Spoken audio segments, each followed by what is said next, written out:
YouTube, so it should go. Oh, thinking. And I hit stream, and any minute now, maybe. Yeah, I heard the drum roll from my phone that tells me that there's a Oh, is that stream. what it is? A drum roll? So that's pretty cool. Okay, I see us. I think we're there. And there we are. We are Where? live. Yeah. Let's see. Let's want to just test out the chat and make sure that something is going on and make sure it actually works. But we are now live. Welcome, everyone. Welcome, Johnny and I welcome you to the monthly Home Recording Made Easy live stream. This is our third broadcast of the month, or Yeah. one of three. I forget. We do so many now. This one is more or less, we're just got a couple of things we're going to kind of share, some new plugins. Johnny will demo some stuff. I'll demo some stuff. We'll talk about some things. You guys can ask a bunch of questions, and we'll just see where it takes us. That's what we do in this this live stream that we do the third Saturday of every month. It's just kind of a hang session, and we just kind of do it off the fly. For people watching this in the archive, our other two live streams that we do throughout the course of the month. One of them is called Interactive Mixing, which is usually the second Saturday, right, Johnny, of every month, where if you don't know what interactive mixing is, it's kind of a thing that Johnny and I kind of cooked up where Johnny and I will pick the multi-track session. Every month we'll pick a different set of maybe plugins and tools, a limited amount of tools. And then the chat room is the ones that make all the decisions on what plugins that we have available that we can use.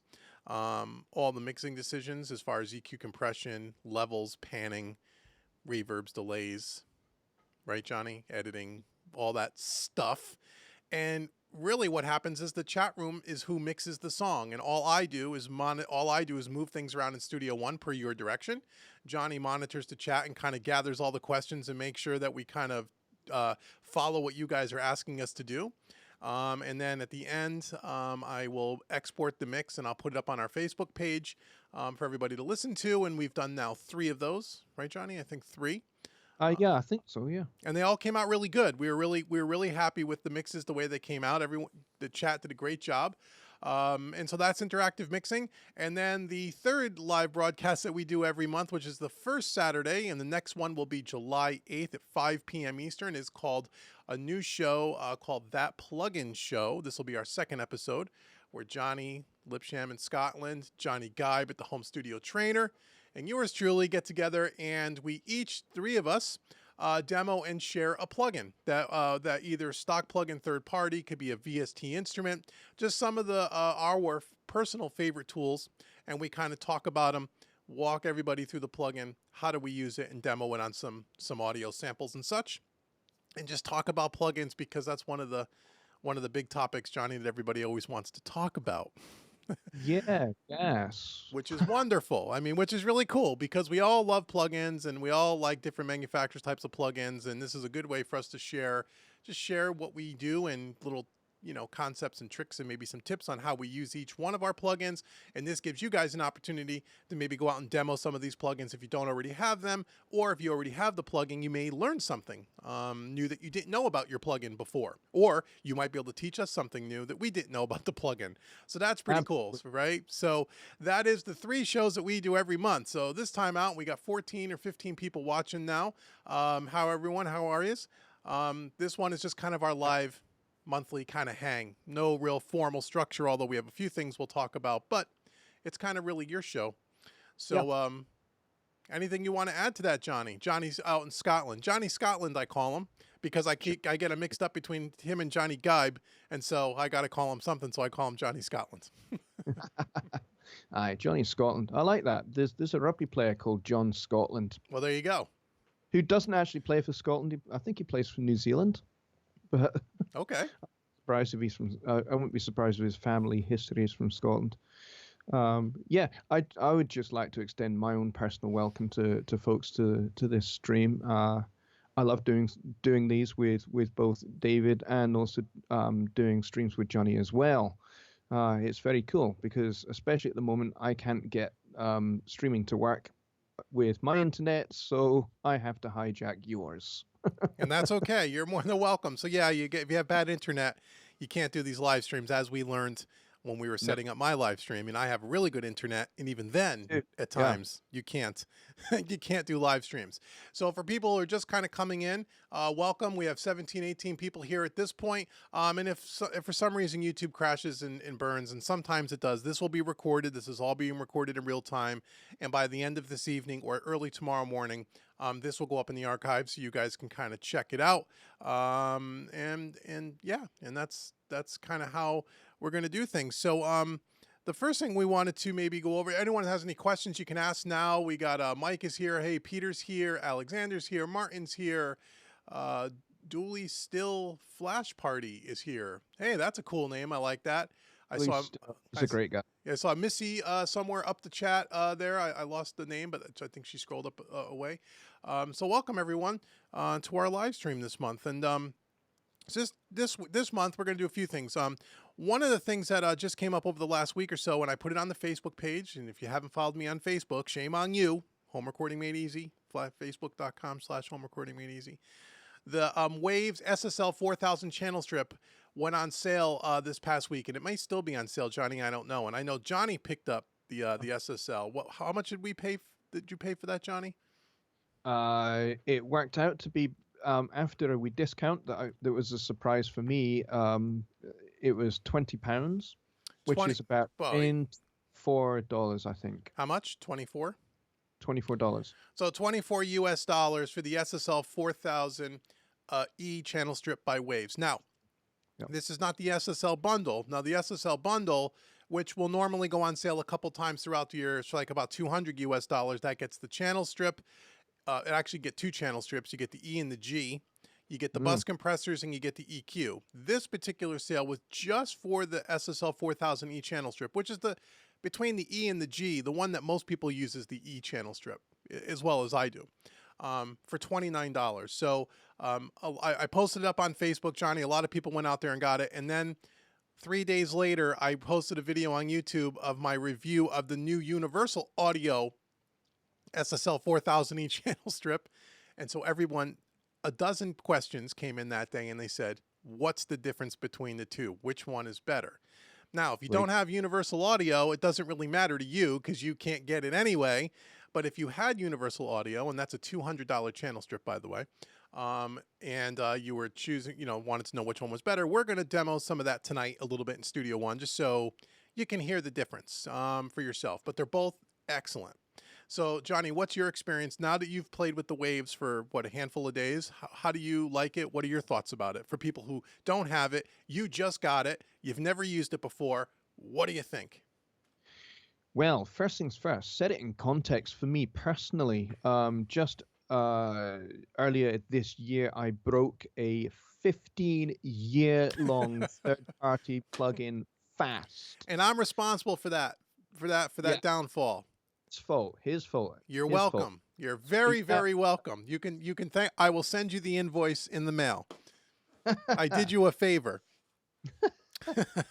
See, way back, 15 years ago, I had one of the Waves bundles back then, and I was basically given a dare to go for a whole year without using any of that stuff and just use the stock plugins in Cubase, which is what I was using at the time. And I kind of forgot to go back and start using those other plugins. So I thought, I'm not using them. I may as well just get rid of them. So I did. So I got rid of them all and never went back. And fast forward 15 years, and I meet this crazy guy, and he uses more plugins than I think plugin manufacturers manufacture. And yeah, I have a problem.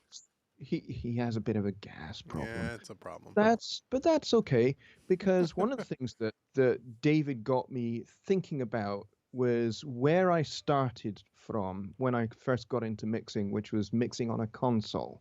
And David has this unique approach where he uses Studio One or whatever DAW he happens to be using for that project as a console. And so he thinks of it that way. He mixes through the his channel strips in that way, and that got me thinking about where I came from, because I learned on an SSL console. And so as soon as this came up for $29, dollars, I think it was. I got a little discount, so it's £20. Um, and David said, you should jump on that. So I jumped on it pretty much as soon as he said, you should go get this. So I went and I got it. And I tell you what, it took me back. It took me back all of those years to being a kid, learning a console. And it sounds fantastic. It really does. And just putting it on every channel of my mix, it's just like being back 30 years. It's great. Love it. Yeah, no, it's really cool. And you're absolutely right. The way I approach mixing is I think of my DAW as an analog studio, and channel strip's a big part of that. And some people, and in a lot of my videos, you'll see that anyway. But for people who don't really know what I'm talking about or doesn't understand that concept, you have good news coming. So, starting next week, I'm starting to film the next Made Easy product, which is going to be called, I think, Mixing with Analog Style Plugins Made Easy. And it's an entire series on working with what Johnny just kind of said, which is talking about your DAW and turning it virtually into an analog studio with all the different types of channel strips and tape machines and vintage EQs and compressors. And we're going to go, this is going to be the granddaddy of all, analog style plugin made, mixing series. This thing's going to be long. It's going to probably be 12, 14 hours over the course of maybe 15, 16 videos, because I'm not just going to mix a song with all the stuff and show you what I did. That's going to be half of the thing.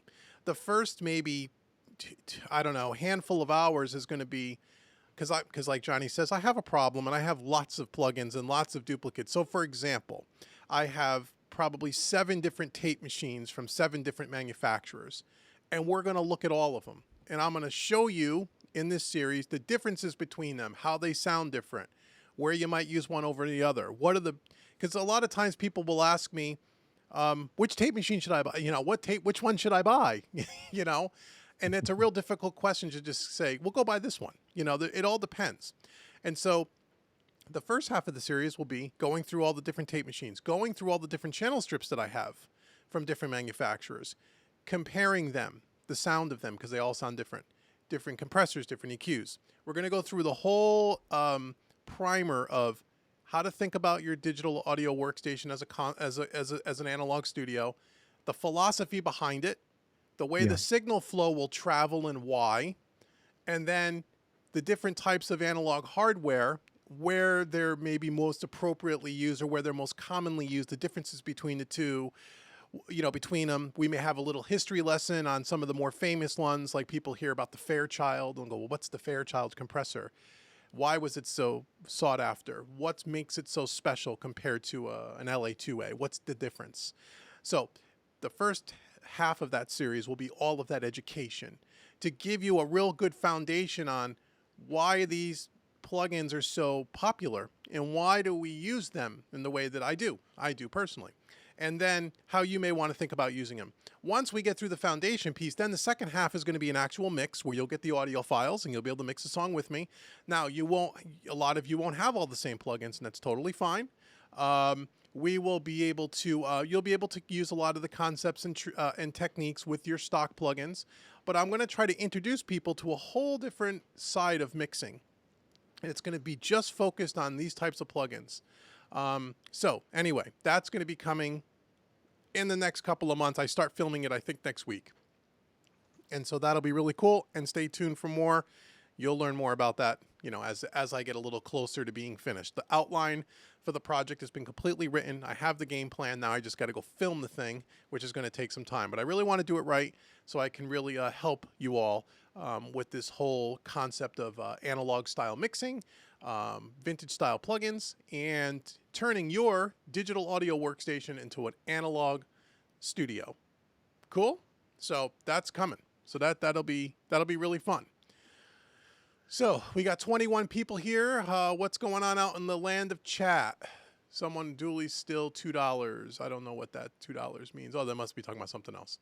How's the sound out here, by the way? Does the sound okay? Someone said it was a little low, and I cranked up the audio a little bit. In my headphones, it sounds good, but Yeah, in my headphones, it sounds good as well. Dooley Stills, $2. That's the super chat. If you've come across that before, David. I've heard about it. What does that mean? I don't Well, even know what. basically, you can donate to whomever is hosting the live stream, and you can Oh, donate whatever you want. So he's donated $2, and he's marked it coffee for JL, which that is must very be good. you. That Oh, must be because I me. have my coffee and you don't, and that's probably why. No, But I that's cool. Oh, that's cool. I Excellent. have Yeah. my empty champagne Yeah, glass. he's an alcoholic this evening. Yes. Um, So Dale asks, "I would like to see you cover some good free plugins if you think there are any." Yeah, there will be, not a Made Easy series, but we're going to do a live stream. Um, Probably one of the episodes of that plugin show will be around free yeah. plugins, right? Yeah, we talked about doing that, Dale. We're going to. Yes, there are some good ones. I Some know great. of, yeah, some really good ones. And then we may couple that with, maybe there are some really inexpensive ones too, for like less than $20 US dollars, that maybe we kind of wrap it up into one thing. Here's some free ones. Here's some really inexpensive ones that we think are really good. So yeah, that's Yeah. something that's on the docket to be done at one point. So yeah, that'll be good. Yeah, how's the sound? That Dale says is still a little low. I could turn up a little bit more, but I don't want to turn it up too loud, because when we get in the Studio One, I don't want it to start clipping. You can turn up your speakers. Yes. That would be helpful. I mean, we're running around a negative 12, no, about a negative 10 dB out of Wirecast, which is pretty much where we do every time. But yeah, just let us know, guys, in the chat, how the audio is going, especially when we get to Studio One. Yeah. The other thing to do, folks, is check how loud the volume slider is on YouTube as you're watching the broadcast. At the bottom, underneath the where you're viewing it, there should be a slider. Just make sure that's slid all the way across to the right. Yeah, to So the it's right. right, yeah, to the right way across. Yeah. Also, too, if you can, set your resolution to 1080p. That'll help you when we get in the Studio One. Things won't look a little pixelated, especially if you're watching it on a big screen TV, which a lot of our viewers do, Johnny. They send me photos Oh wow. of taking pictures of us on the live broadcast, and we're on Oh, like 60-inch television sets, which is scary that you'd want to see us on a 60-inch TV. But they do do. you And if you don't watch it in 1080p, it think looks kind of fuzzy. that big? Yeah. Okay, Daniel's saying his audio's fine on his end. Okay, that's cool. Yeah. Okay. Oh, I did. Dale said it did help some. I There we last. Okay, I did turn it up a little bit, and I'm keeping my eyes on the meters here, just to make sure we don't clip. So hopefully it'll be good for everybody. The other thing we want to chat about quickly, just before we get into Studio One, and we will get into Studio One, all 23 or 24 of you that are watching, just to give you an update. So we talked about Made Easy. The other thing I wanted to mention, that I mentioned a few months ago, was this new website, learningtomix.com, which is kind of a joint effort between myself and Pete Woj over at Mix Better Now. That is still coming. It didn't go away. The tentative launch date, and again, Pete's going to kill me, but it's supposed to be August 1st. We were supposed to go in July, but we ran into some things with the website we were trying to tidy up and make a little bit more user friendly, let's just say. And we've been doing a lot of testing and stuff, and so I can tell you that is happening. The content for the first 2 or 3 months has already been shot. Everything is all ready to go. We're probably going to launch a pre-sale somewhere in the middle of July. And again, you'll see all kinds of YouTube videos, Facebook posts. You'll see everything. Believe me, you will hear about it when we're ready to go live. There'll probably be about a 2-week time period where we put it on pre-sale, which means if you sign up in that pre-sale window of about 2 weeks, you're going to get discounts on the membership fees. There'll be a few different levels of membership. They're all going to cost different prices depending on what you want, what you get, and how much your budget you can spend. I won't talk about those details now. You got to wait for the website. But I will tell you that, and Johnny knows a lot about this. He has the inside scoop. The amount of stuff that's coming with this thing is something that you have not seen anywhere of a site of this kind. So just to give you an example, the first video for the first month's content, Pete and I are both shooting videos, tutorials. My video was almost 4 hours long. It's in several videos, but my tutorial is 4 hours long. And I think Pete's is close to 3.5 hours long. So you're going to get long form training in depth, not just a glossy overview of what we did to mix the song. I mean, taking you through the mix from start to finish. And if anyone hasn't seen any of Pete's tutorials, he does an awesome job at teaching this stuff as well. And so the tutorials alone are going to be worth the membership fee. Forget all the other stuff we're going to be doing that you're going to get. You're going to get a ton of stuff. I mean, just a laundry list of stuff. So anyway, for people that have asked me about it in the last couple of weeks, it is coming. It was a little delayed, but we wanted to launch it and make it right and make sure it was perfect when it came out. And I'm actually going to see Pete, I think Monday of this week, to start to shoot the actual promotional videos that are going to be on the website. So that is all going to happen in the next few weeks. So just stay tuned. I think you guys are really going to love it. And it'll be fun. Yeah. It's going to be a lot of fun. It's going to be a ton of fun. Very interactive, very much working hand in hand with the user community, and not just downloading multi-tracks every month and mixing. That's only one very small portion of what this whole site is going to be about. So that's learningtomix.com. Extremely exciting. Yeah, it's coming to a theater near you. So it is coming. I'm excited. And so that's cool. Me too. Yeah, Learning to Mix is, from the way it's been described to me, it's an epic concept. Yeah. And I wholeheartedly commend it to everybody watching this stream. Save your pennies between now and August 1st. Right. And get yourselves involved. Yeah, and it's going to be affordable. I mean, don't it's not going to be wildly expensive, but it's not going to be $10. You know, it's going to be competitively priced, but it's going to be loaded with content. And we also have two, and I can't tell you who yet, two major plugin companies have already signed on to sponsor that are going to be giving us, free licenses and stuff to give away to members. We're working with two. We've got two already on board and two more we're talking to. And these are big names. These aren't little fly-by-night free plugin companies. These are the big daddies. I mean, these are the ones that all these plugins that we talk about every time we get on here. Some of these companies are those companies. And so they're already getting behind it, already supporting it. Going to help provide all kinds of stuff down the road. So it's going to be a lot of fun. You guys are going to really want to get involved in it. So we'll learn more about that as time goes on soon enough. So yeah. Anyhow, so why don't we, any questions? And while you guys are asking questions and Johnny's kind of looking at the chat, seeing if there's any questions, I'll pull up Studio One here, Johnny. Yeah, well, you go. I'll try to. And then Johnny will go, oops, where's my dock? My mouse is going in the wrong direction. That's why. Got to go this way, this way. And then we're going to go, and I'm going to have to go to camera number, I think, number 3. We're going to find out in a second. The other reason why I'm here is to distract you with subtle humor. Dale says, when will Loops Made Easy be out? And could you give a short recap of it? Of what Loops Made Easy is going to be? Yeah.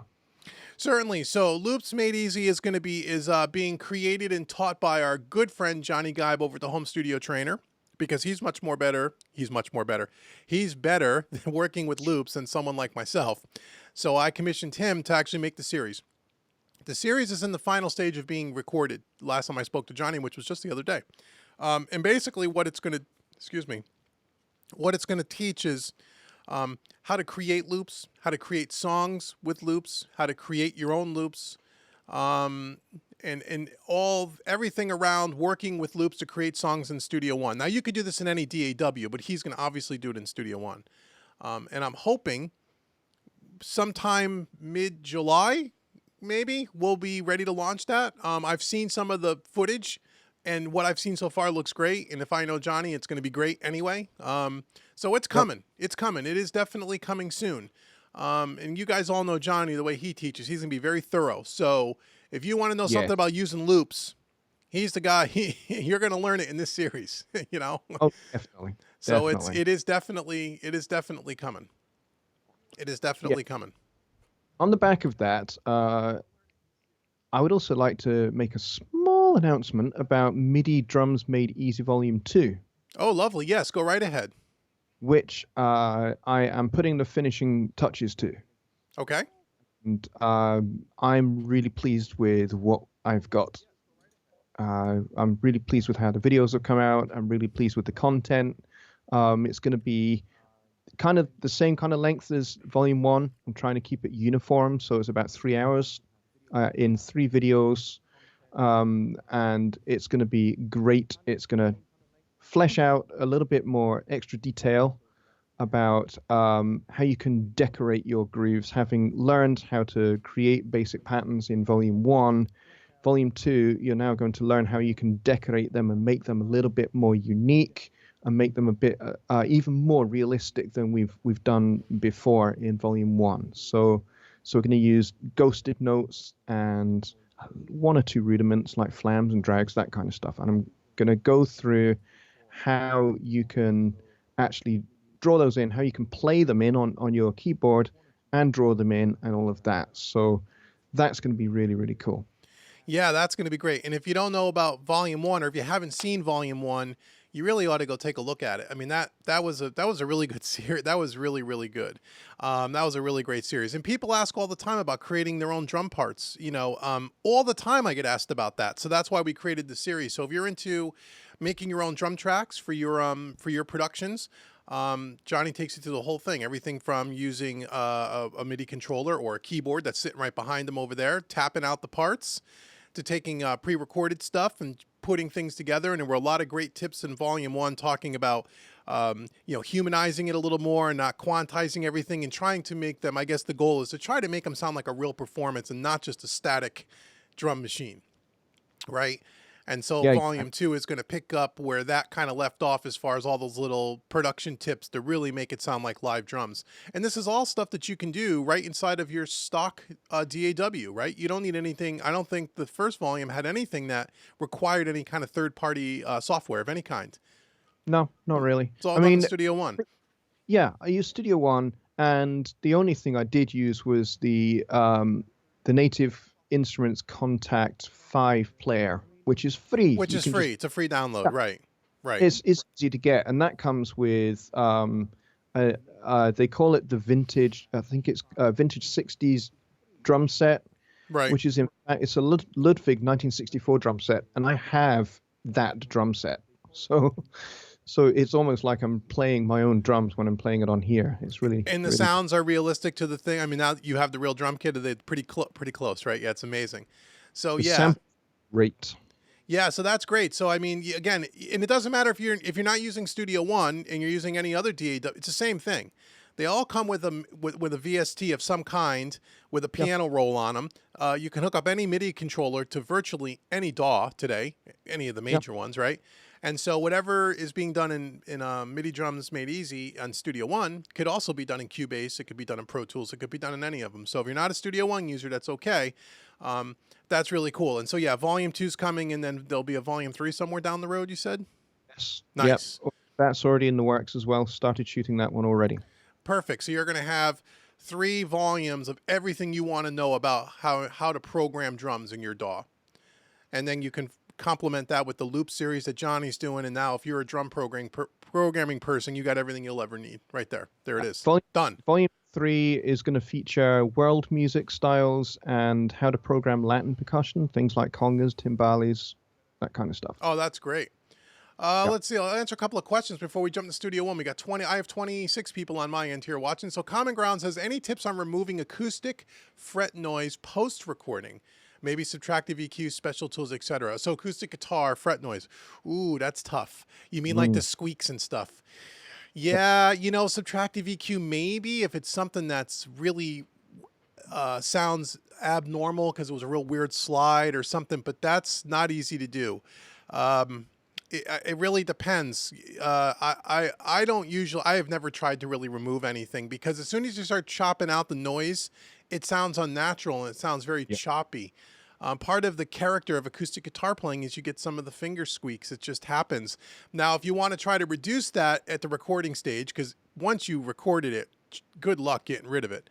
But if in the beginning stage, what you can do are a couple of things. One is you want to use a fresh set of strings would be helpful. You also, there's a couple of lubricants like Fret Ease and fast fret, things you just kind of put on the strings that kind of slick up the strings a little bit. That'll help so your fingers don't get caught on the wound strings, especially. The other thing you can do, especially if you're playing finger style and you're not really strumming as much, you can consider try using a nylon string guitar. That helps a little bit too, as opposed to a steel string guitar. But that's, it's really all in the touch, it really is in the player. Some players can do it, and some, when I play acoustic guitar, there's squeaks everywhere. So that's just natural. It's not a whole heck of a lot you can do. Robert Booth says, Johnny L., all your videos are fantastic to watch. I would absolutely 100% agree with that. Dale says, Volume 1 is awesome. My hat's off to you. Fantastic. Buy it, guys. It's great. That's Dale's for MIDI Drums Volume 1. Yes, go get it.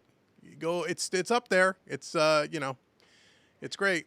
Robert says he's reduced the fret noise using a little bit of subtractive EQ. Yeah, you might be able to, if it's certain areas you might be able to, but you're never going to get rid of it completely. Another thing that you might try would be using a de-esser. Good point. Yeah. That might work. You could do that as well. Electric string noise, Dale saying, hey, what about electric string noise? I think you kind of got the same problem, right? I don't know if there's anything you're really going to be able to do outside of maybe some EQ, or like Johnny says, maybe some de-essing. And de-essing is not much really. It's just a fancy way to take a certain frequency and just notch it out when it comes up. So I guess you could, yeah, if you had a certain frequency, like if it was a certain pitch all the time, you could probably set a de-esser to kind of duck it a little bit. That might work. That might work a little. I've never done that, but in theory that should work. Yeah. Yeah. Okay, cool. So let's bring up Studio One here, and we'll take a look at these two. And I got to switch over now to camera number, I don't know, 3.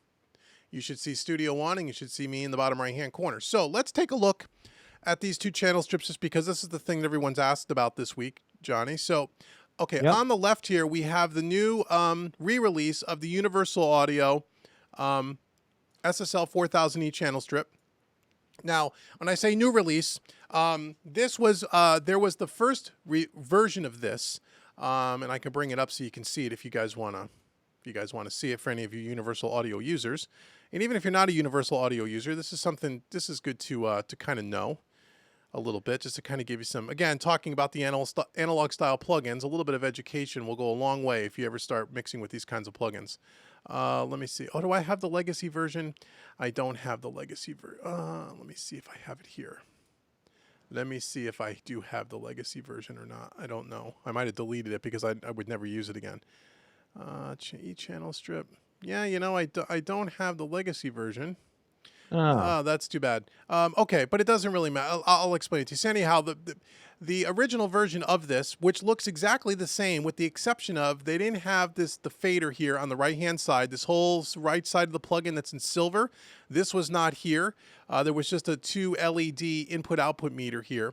The rest of this looked exactly the same, with the exception of up in this top left-hand corner, where they now have modeled the preamp of the channel strip. So the original version that was released about 10 years ago on the UAD1 platform, all they modeled was the compressor, the gate, and the EQ, and the filter section, the low cut and high cut filters. The input transformer and the output transformer was not modeled, primarily because back in those days, the computering power and the DSP power that was required to do that, and probably some of the other technology and limitations back then, didn't really allow them to do that in an accurate way. Fast forward 10 years or so, and that channel strip sounded great, by the way. There's nothing wrong with it. I used it for years. Fast forward to earlier this year, where they re-released all of their channel strips. This was the last one that they did, where now the DSP power, the computing power, and the technology is more up to snuff, where now they've actually modeled not only the input transformer, which you can see on the top left-hand side here, where I'm circling my cursor, which is where really all the color and all the mojo happens, but they also modeled the output transformer on the fader, the actual circuitry on the fader itself. Okay. On top of that, now if you know anything about Universal Audio, you know they have this thing called Unison technology. And what Unison technology is very similar to what they do with the Studio 192. In any one of the Universal Audio Apollo interfaces, you're able to record through this thing called Unison technology, where you can record through the plugins on the interface into your DAW with no latency. Very similar to what they do, not very similar, exactly the same what they're doing with the 192 Presonus. Yeah. Okay, Presonus copied that, which is great. I mean, that they do it with the 192 where you can record through the Presonus plugins with no latency. That's exactly what you can do with Universal Audio, and they call it Unison technology. That wasn't around 10 years ago. So now as they re-released a lot of these channel strips in their preamps, they built in that Unison technology. So now you can record through an SSL channel strip into your DAW with no latency. So if you have a slower computer, you don't have to worry about these channel strips, bogging down your system. Okay. So the way this is laid out, and then we'll take a look at the waves, and we'll listen. Right now they're on a drum bus, and we'll listen to the drums in a second. So in the top left-hand corner here, you have a line input here, and you have a mic input here, and you can flip them between the line by clicking this flip button. Hopefully you all can see that. Now the line input is going to give you more of a transparent kind of a thing. Not a lot of color, not a lot of mojo. It's just going to be kind of a clean, transparent kind of a line in. When you flip it over to mic, when you start boosting the mic line, that's what's going to give you all the color, the harmonic distortion, and they're modeling the circuitry. Underneath that, they have this button called X-Former. That is the transformer, the Jensen transformers inside of the original console. They modeled the sound and the circuitry there. So you can either disable it or enable it if you didn't want to, I always keep it in because if you're going to use these kind of plugins, why not use them to their, fullest ability, right? Well, Underneath that, you have the dynamic section, which is your compressor. You have a ratio here. You have a threshold. You have a release. Okay, all variable. And you have a slow and fast attack. And I'll just disable this. When you click on this little thing called F attack, this little LED lights up, and you can see the release button is a push-pull. That will set it to a fast. Do I not have it on? Is that the problem here? Let me see. Or did I put a stereo version of it on here? Why? Oh, because I got to put compressor in. Silly. Okay, turn the compressor on first. So you have to click the attack. When it lights up, it's a fast attack. When you disable, it's a slow attack. Okay. Underneath that in green, we have a gate section here. And then underneath, right next to the gate section, you'll see a green LED and you'll see an amber LED. That is for the gate is in green. The compressor is in amber, which you'll see in a second when we demonstrate it. You could turn the compressor on and off by this button here. Okay. Underneath that, we have our filters, our low cut and our high cut. Okay, which is cool. And what's new to this, which was not part of the first revision of this plugin, is you have a pre-dynamics button here, which means you can have your filters before it hits the compressor or after, depending on how you want to do it. Okay.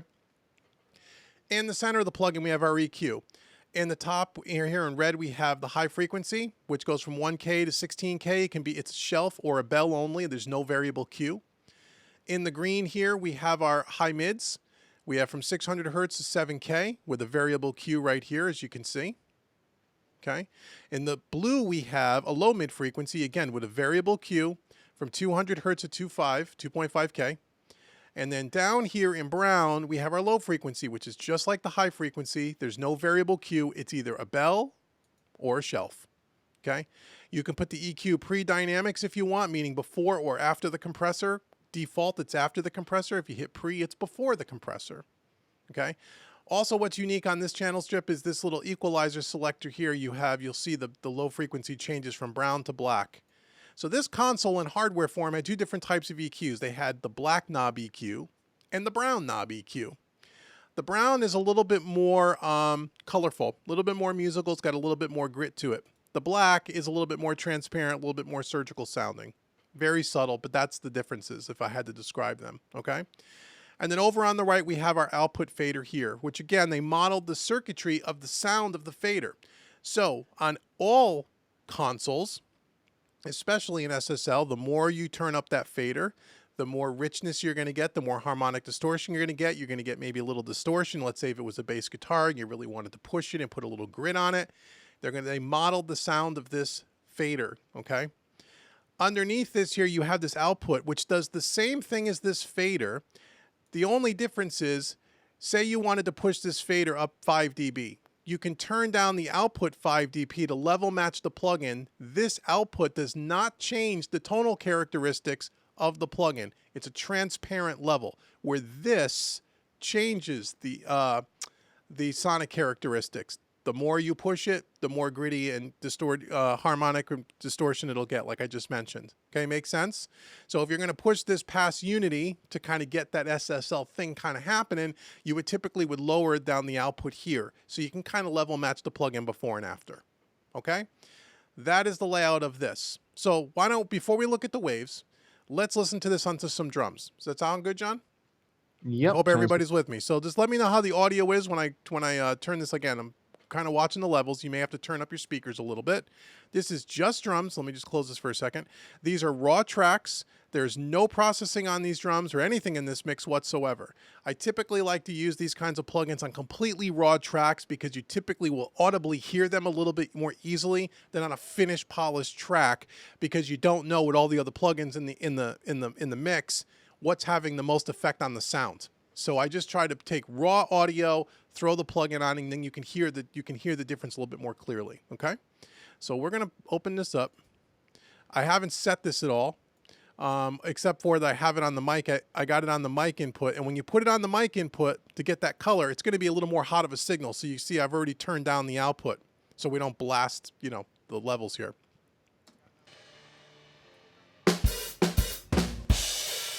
Okay, so the first thing I'm going to try to do is we're going to set our compressor. Okay, so the first thing I'm going to do is I'm going to go over here and I'm going to use a fast attack to kind of cut down on the transients a little bit. We're going to do kind of a quick release here. Okay, we're just going to dial this in quickly, maybe something like a 3-to-1 ratio. And then I'm just going to use the threshold to kind of just see how much compression I want. And you'll see the LED meters right over here where my cursor is. The more I turn it up, you can see we get like 10 dB of compression. That's the gain reduction meter.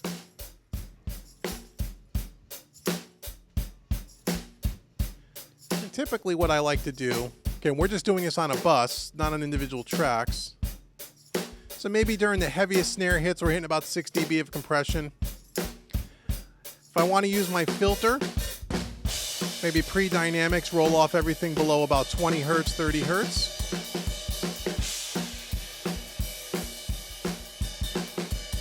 So now on the EQ, I'm going to try to take out some of that woofiness at around 400. So I'm going to dial this in right around here. Now, the thing about using an EQ like this is opposed to like the Pro EQ, like the graphic EQ, you can't see the audio, right? So when people first start jumping on these kinds of EQs, it's a little intimidating because they don't know where to go. They don't know, they're so used to looking at the visual on the Pro EQ or something similar. Where this one, you have to use your ears more. So we're going to try to take out here around 400. So what I like to do is I like to boost up about 8 or 10 dB so I can really hear those frequencies. Then I just use the frequency knob here to kind of fish around for where that hollowness is going to be, which is going to be somewhere between 400 and 500.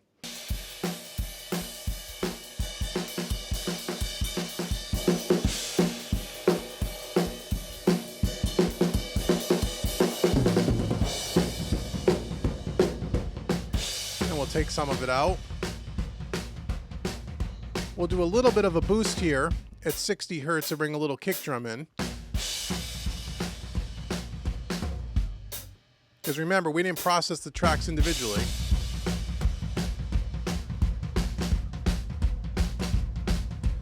And maybe a little bit of top end, we'll put a little shelf on.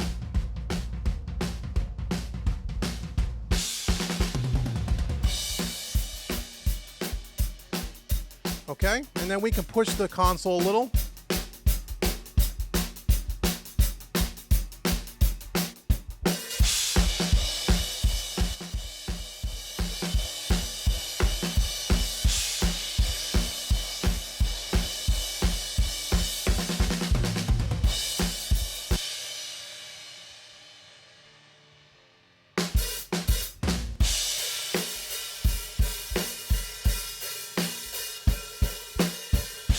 That's before.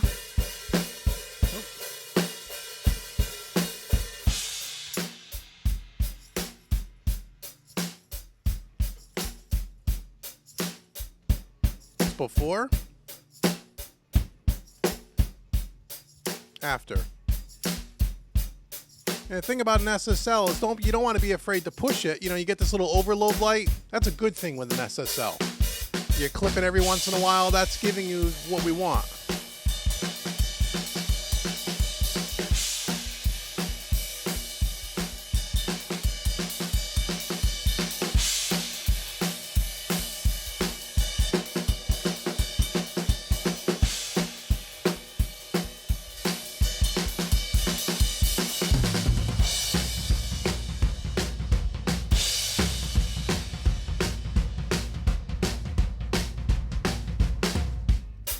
So it just kind of brings a lot of life to it, cleans up things pretty nicely. Now, again, we're just doing this on a bus.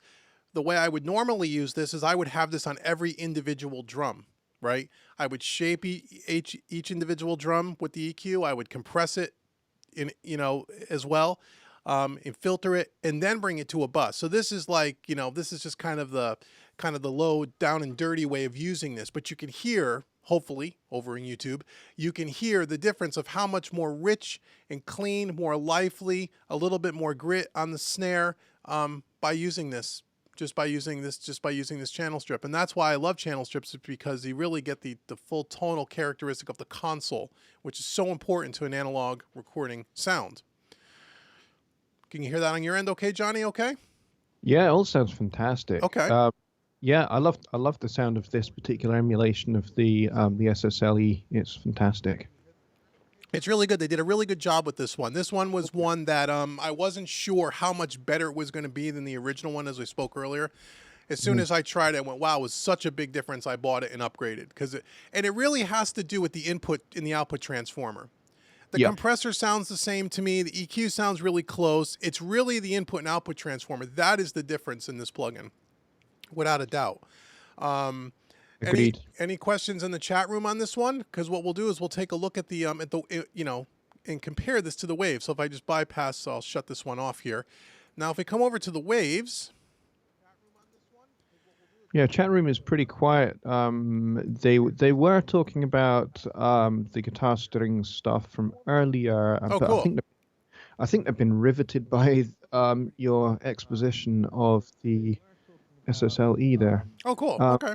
Oh, Bobby Booth says, I thought the cymbals were harsh, but you were just on the bus, he says. Yeah, right. Yeah. But yeah, I did not process this track in any way, shape, or form. I just put it on the bus. I just wanted you to hear what it does. You're right. Don't try not to think of this as, wow, it sounds like it's perfect. The mix is done. It's not like that. I'm just giving you a rundown of the plugin and comparing the two so you can hear the difference. But you're absolutely right. There would be a lot more processing that would be done. In a mix, so to speak. Okay, so now here is the one that we were talking about earlier, the $29 US dollar plugin that's on sale right now that you should get if you don't already have this. Here is the Waves version of the same channel strip. Now the Waves version is laid out a little bit differently than the other one. The controls are in a little bit different spot, but it works exactly the same. So over here in the top section left, we have the filter section, the low cut and high cut filters. Okay, the EQ section is on the left side of this plugin as opposed to the right side on the other one. Here we have the high frequencies in red. Again, there's no variable Q, just a bell or a shelf going from 1K to 1.5K to 16K. In green, we have the high mid frequencies, again with the variable Q here, plus or minus 15 dB from 600 hertz to 7K. Over here in blue, we have the low mids. We have from 200 hertz to 2.5K, plus or minus 15 dB with a variable Q. And then lastly, down here, the black EQ down here, the low frequencies, again, from 30 hertz to 450, it can be a bell or a shelf. So we don't have the black-brown EQ thing like we do on the other one, okay? Just so you know that. The way we, over here on the top right-hand corner, we have the compressor. Again, same as the other one. We have a fast and a normal attack and a fast attack with a little slider here. We have a ratio, we have a threshold, and we have a release. In green underneath that, we have the gate. Next to the gate, we have the green LED, which is the gain reduction for the gate, and the amber and red LEDs, which are for the compressor. And then underneath that, we have our output meters here. We can, these meters can monitor the input or the output. We have a little fader here on the ends. And then again, we have this little input output thing here. Now, I don't know, and I don't believe, like, we don't have an input transformer, a preamp modeled on this plugin. No. I don't believe the output, even though you have this fader here, like on the other one, and then you also have this output knob here. I don't believe the fader channel circuitry was modeled on this plugin. I don't believe it. I just think it just looks the same. I could be wrong about that, but I don't think it does.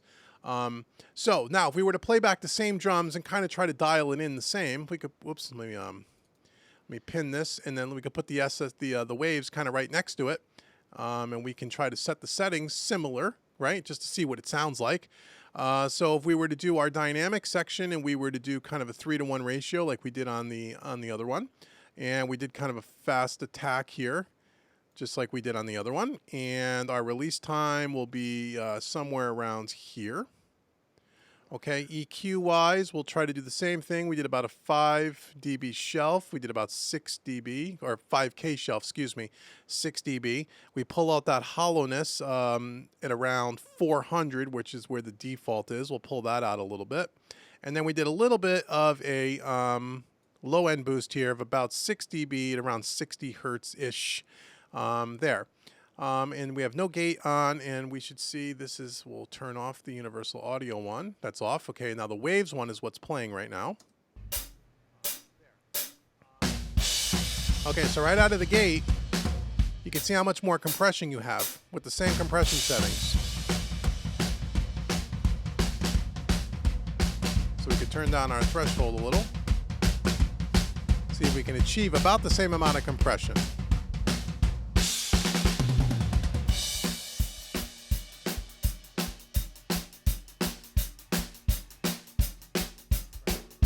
That's before.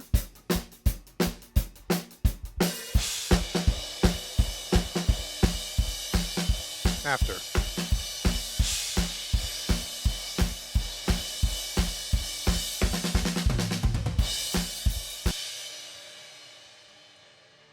This is before.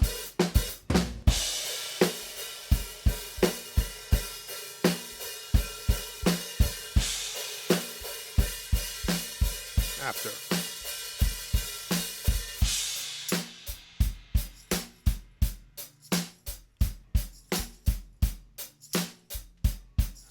Okay, so we got about the same amount of compression, same EQ settings. That's the sound of the waves. Again, sounds great, really audibly noticeable. But now the question is, how do they compare to each other, right? Isn't that going to be the million-dollar question, Johnny? That's the big baby. How do they sound different? Now, again, these were modeled, 2 different physical consoles were modeled, so both of them are not going to sound the same. These plugins should not sound exactly the same. And to Wave's defense, if you will, this plugin is probably 6 or 7 years old at this point. So again, this has been remodeled this year. So again, having maybe the benefit of technology on their side, a little bit more, you know, the DSP power, all that stuff in the universal audio, should sound a little different. The Waves is you know, a little bit older of a plugin, kind of similar to what the universal audio first version of it was, as I spoke about earlier. So keep that in mind as well. Now I wonder, because this is the first time that Waves has ever taken this plugin out of their bundle and sold it on its own. Okay, True. Which I wonder if that means they're getting ready to re-release this. You think there'll be another version of this coming soon? Yeah. Don't know, because Waves only doesn't do, from what I know, any other channel strips but the SSL. They don't do a Neve. I don't think they do an API. I know they do API compressors and EQs as separate plugins, but they don't do a channel strip. Yeah. So maybe they're coming out with another one. I have no idea. No inside information. I'm just making that up, but you never know. Okay, so anyhow, so now let's start. Now we got them both activated. Let's start with, we'll bypass the Waves. We'll start with the universal audio, and then I'll kind of shut one off and toggle back and forth and see if we can hear a difference. Okay? So this is the universal audio now.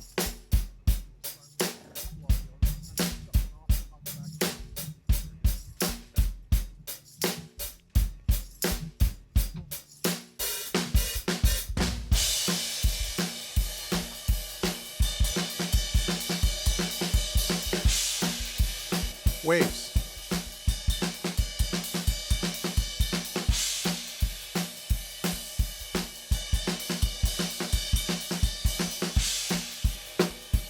Universal audio.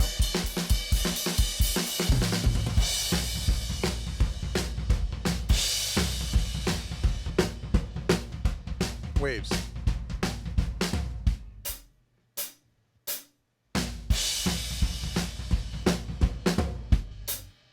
Universal audio. Okay, anybody hear a difference? Johnny, what do you think? Yeah, they actually they are similar, but they are definitely different. There's to my ears here, and I'm having to kind of use the volume slider so I don't get a delay in my ears. I'm thinking that the UAD one is the one to me sounds the closest of the two emulations. Oh, to the real thing. Yeah, certainly closest to the real thing, and it sounds richer at the bottom end somehow. Yes. Yeah, I would agree. I don't know what the people in the chat think. We level matched them pretty good, right? So the volume's about the same. The Universal Audio has a little bit more open top end, so it may sound like it's a little bit louder, but it really isn't. It's the upper frequencies. If you look at the EQ, they're set exactly the same. Now, could we dial in the waves tonally to sound exactly like the Universal Audio? Well, I guess we could, but that would kind of defeat the purpose of the demonstration, right? So this is the same kind of thing that we found when we compared a few weeks back or a month back when we looked at the Presonus vintage Pultec and those. Remember we looked at that and we compared them to waves and we compared them to UA. And what did we determine? We determined as a group that we thought the Universal Audio ones compared to the waves and the Presonus were more open sounding. They had more depth to them. They had a little more richness to them. And that's what I hear here as well. They both sound great on their own. So if you have one or the other, it doesn't really matter. You're never going to sit here and A/B them like this. They both sound great. Either one of them sounds better than not using one at all. Yeah, exactly. Right. But to me, the Universal Audio plugins, they tend to have a little bit more depth to them. To me, to my ear, Yeah. And again, this is a $300 plugin on the left. This was a $29 plugin on the right. Okay, so I mean, there's a little bit of a difference here. This is a brand new plugin by Universal Audio with all the benefits of the newer technology that we spoke about. This plugin's 6-7 years old now. So you got to be fair about it and say, okay, well, why is this one maybe sound a little bit better? Well, it's newer, it's better technology, better modeling capabilities than maybe back on this one. Now, if Wave were to do another one today, a new version of this, it wouldn't surprise me if it was equally as good as this one on the left. Yeah. Yeah, I'd agree with that. Right. So it's, you got to just keep all that in mind as you're kind of thinking about these things. But I tend to like the UA a little bit better myself. But I'm also a little biased because I'm out of all the plugins, Universal Audio to me are the ones I like the most. So I always tend to lean towards them, but I think they just sound better. So what do you guys think in the chat? What do you guys think? Robert says there's a big difference in tone to him. I would agree. Dale says, what about the new Waves Abbey Road red channel strip? I have that too, Dale. Didn't I do that one in the last that plugin show? You go back and watch that plugin show. I demonstrate that plugin. And I'll be doing a YouTube video on it soon as well. Love that channel strip. Robert says UA is the winner. Daniel asked, does Slate Digital do any of these SSL plugins? Oh, funny you asked that, Daniel, because me and Johnny were talking about that before we started broadcasting tonight, right, Johnny? So some people will say, well, what about the VCC by Slate Digital? Isn't that a console emulation? Well, yes, it is. And they have the SSL. They have the 4000E console modeled. But the difference with the VCC compared to these two plugins, they're only modeling the input and the output. They're not modeling the compressor. They're not modeling the EQ. They're not modeling the gate, and they're not modeling the filter section. So it's not a true channel strip in the sense of what a real console would have. If you went and walked into a studio with an SSL, these are the knobs and the buttons and the layout that you would see. Not the Waves one so much, the one on the left here. This is the exact layout of what an SSL console looks like. And so the VCC sounds fantastic. And when I use these channel strips, I also use the VCC. I use the VCC before this channel strip, and I'll put the console on the 4000. I'll put this channel strip right after it. And then you could say, well, geez, aren't you then double kind of modeling the preamp twice? And I guess, yeah, that's all true. But a little extra analog vibe has never hurt anybody in my world. So, yeah, it technically speaking, yes. So Slate does the VCC, which is kind of like modeling half of the channel strip. As we said earlier, probably the more important parts of the channel strip, the input and output transformers. But again, it's only part of it. So just keep that in mind.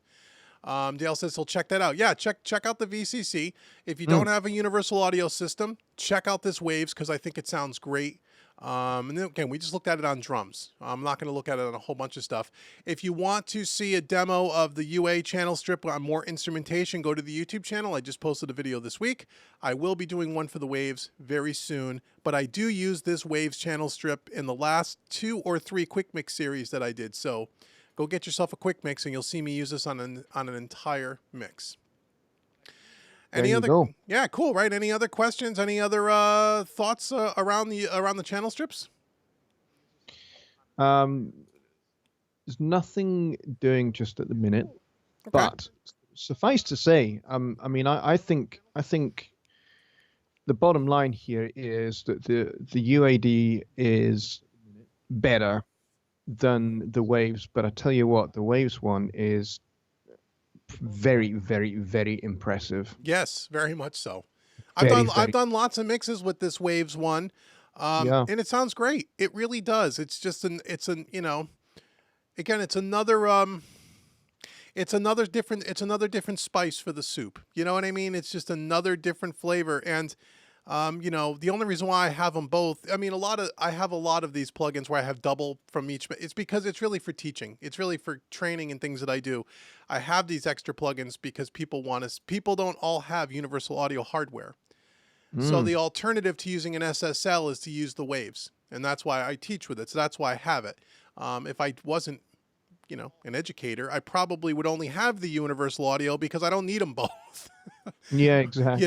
But I have them both for that reason. And so that's Hey, really cool. guy in the house. Hey, Johnny, what's going on? So, yeah, Johnny, I don't know, Johnny Geib, if you've heard about it's on the Facebook page. I don't know if we've talked about it, but the sale on this channel strip right here by Waves, the SSL, it's $29. Johnny Scotland bought it and he loves it. And we just did a demonstration of it. You should go get it for $29. So anyhow, so that's what's going on with the Universal Audio plugins and the new SSL channel strip by Universal Audio. So I don't know if Johnny, you want to Johnny wants to take a look at some Presonus stuff, which I know everybody wants to see. Let's get Johnny back on the camera here, so you should see both of us now. Yeah, Johnny says he's going to grab it. Yeah, for $29, Johnny, you ought to grab it. It sounds fantastic. It really does. It's a no. It's a steal, for that price. Yep. And with the Waves one, as we mentioned earlier, I think someone up top there asked about the VCC. You have Slate Digital now, Johnny. Put the Virtual Console Collection as the first insert. Put it on the SSL console, and then drop that channel strip in right after it. And now you have the full channel strip there. And that really, really sounds nice. Really sounds nice. Yep. Still haven't got the Slate stuff yet, but I'm working on that. Soon enough, right? Yeah, it's the whole iLock thing that's troubling me at the moment, but that's okay. We'll get past that, I'm sure. Daniel says, do you need UAD interface to get the plugins? You don't need a UAD interface. You need either an interface or you need the satellite system. And if you go to Universal Audio's website, you can read on it. Or on the playlist on my YouTube channel called Universal Audio Series, it's, 15 videos. The very first video talks about all the hardware and the differences between them and what you need to get started. And that video is only about a year old, and it still all applies. It's still relevant. Go watch that. You'll fully understand. You don't need to have an interface, but you do need to have their satellite hardware then, because the plugins run off of the hardware, off the DSP chip inside of the box, just like the Studio 192. It's the same exact concept. And what's great about it, yes, the plugins sound great, but the real benefit to it, especially if you have an older computer, none of the plugins run on your CPU. It runs on the satellite system or on the interface. So you can load up the plugins and you don't have a big computer drag down. So that's really the second benefit. Yes, you get great sounding plugins, but you also aren't taxing your CPU. Whereas all the Waves plugins, Slate Digital, and all the other ones, they're all on your CPU. Now, most plugin manufacturers today are pretty good about making plugins that take, very low DSP or very low CPU. So Yeah. that's usually not an issue. But the thing you got to think about when we talk about analog style mixing, right, Johnny? We talked about thinking about your DAW as an analog studio. Yeah. You are going to use a lot more plugins. Okay, and when you get to, the Made Easy series I talked about earlier, I'm going to walk you through all of that. I'm going to show you what does all that mean. But basically what that means is, for example, these SSL channel strips we just talked about, if we had a 50 track session, that Mm. channel strip would be on all 50 tracks.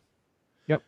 Okay? So that can, if you're running, let's say, a Waves version of this plugin, if you have a computer that's 5 years old, you may not be able to put 50 plugins on your session. Your thing could come to a screeching halt.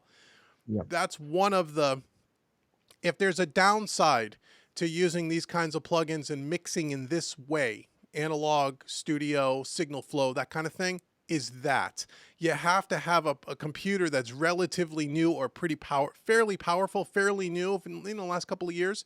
If Yep. you're running a dual core, you're going to have a hard time.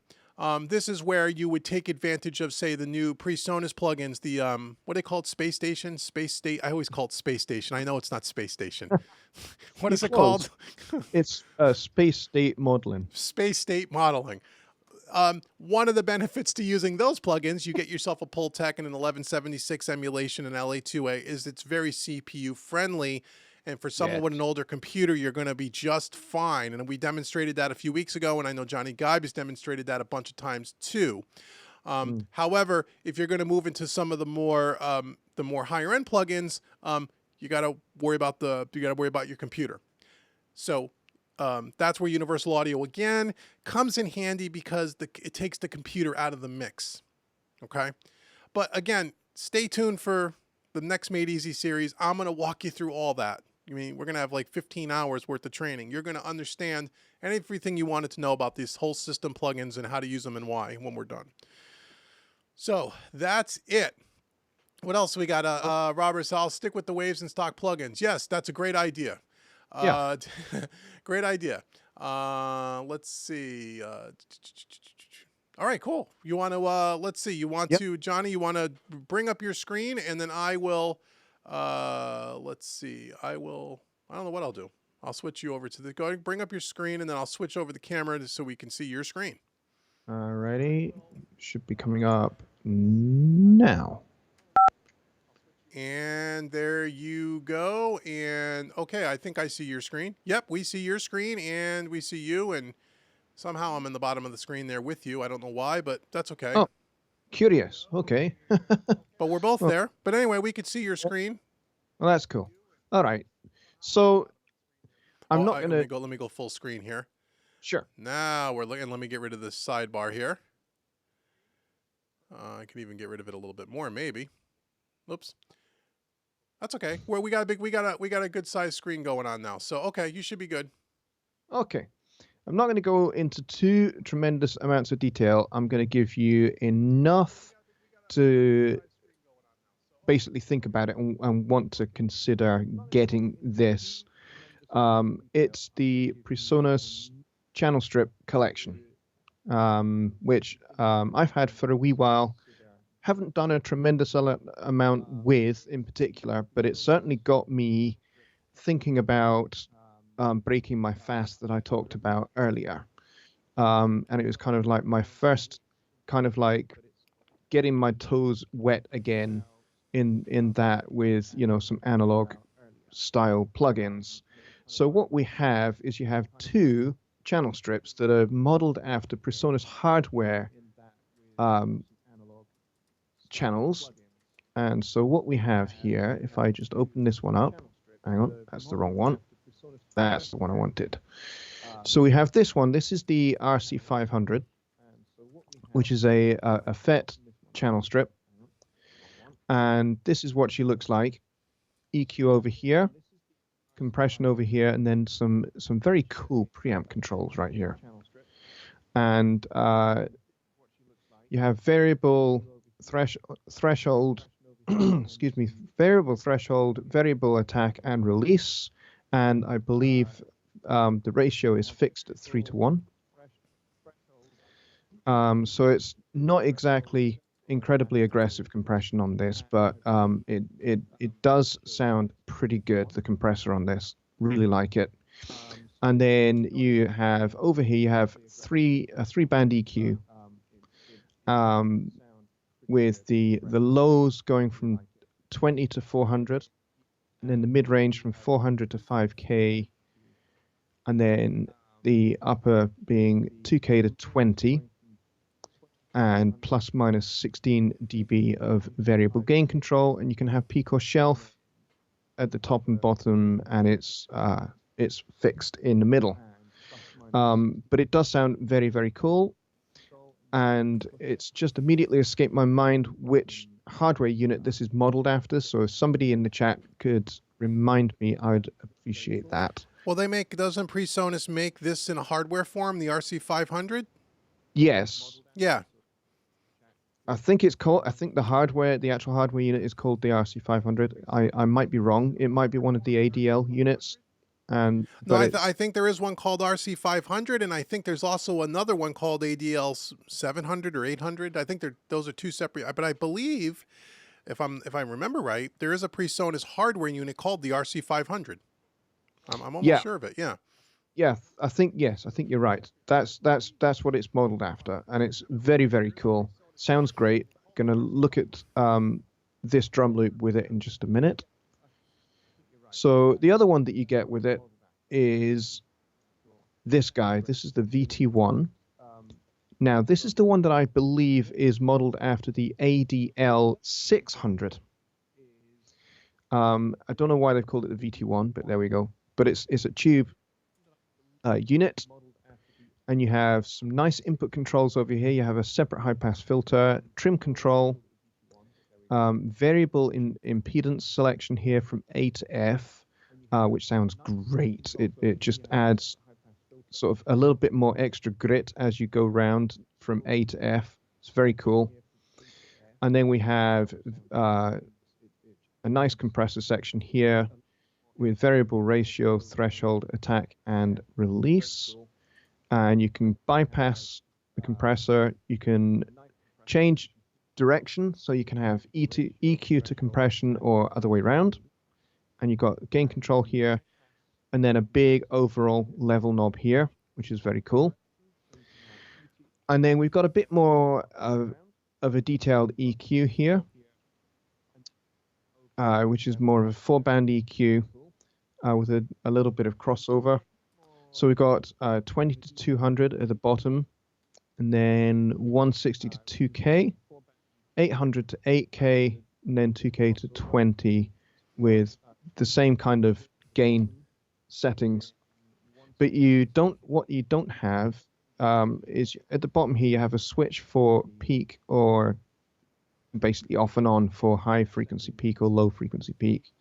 And I guess when it's off, it's shelving. That would be my summation. But there's no Q controls. And then you can select the meter to show input or gain reduction. Uses the state space modeling, as does the other one. I particularly, of the two, I really like the VT1.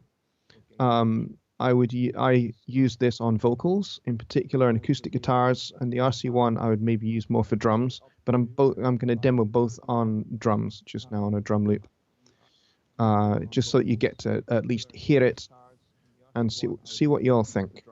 Cool. So, I've got a drum loop. It will get a little boring after a while, so I'll try not to do it too much. But this is what it sounds like with nothing going on. Man, that's loud. Sorry about that. Let me just do something about that.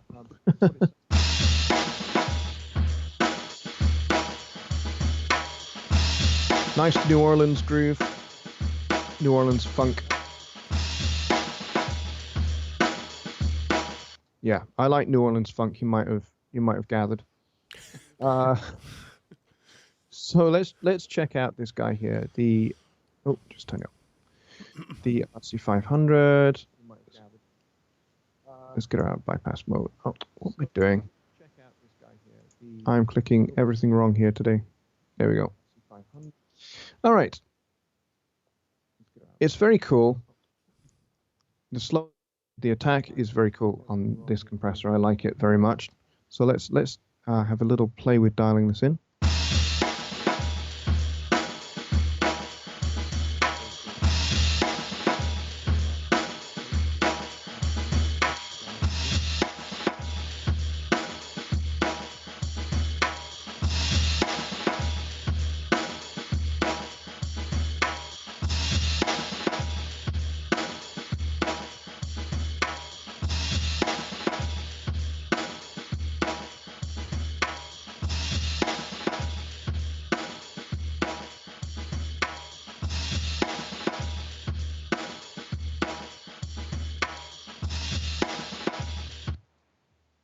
So that gives you a little bit of a flavor of the compressor on here, which I really quite like.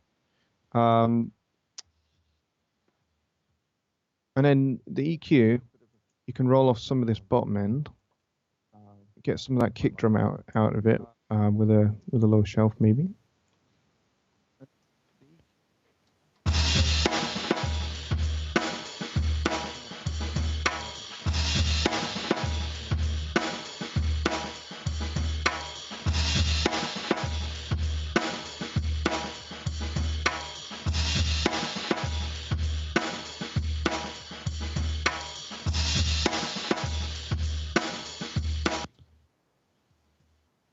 So that was just playing with it just a little bit. So what if you turn it? What if you bypass it on and off during that loop? Yep. Yeah, let's do that. So this is with it on and off.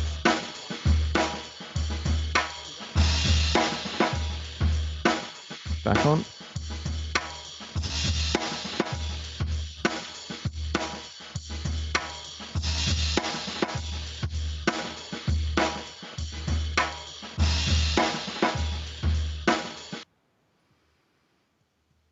So there we go. You can really hear the compressor pull the snare in quite a bit. Yeah. Yeah, it does. It does. Personally, for me, a little bit too much. Mm. Now this is let's see, this is effect style compressor using a slow attack there, pretty fast release. Even on that slow of attack, what if you take the attack all the way down to its slowest setting? How does that affect that snare drum? Well, let's have a try of that.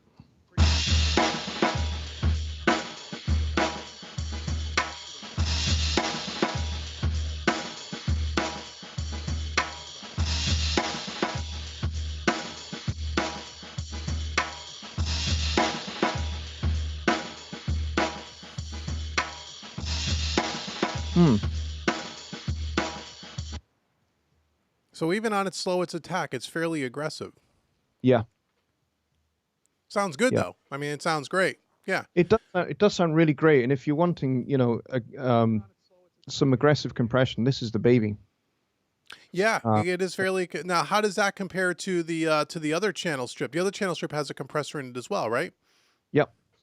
Let's go take a look at that one. Let's turn this one off. Let's get this other guy open. Okay, and I'm going to try and do the same. I'm going to use the high pass filter to get rid of the bottom end out of this a little bit. I remember to turn it on. And then I can show you this impedance thing, which is very cool. So if we go for the same kind of settings, let's go for the slowest and the fastest. And we'll keep it at 3-to-1. And we'll check this out.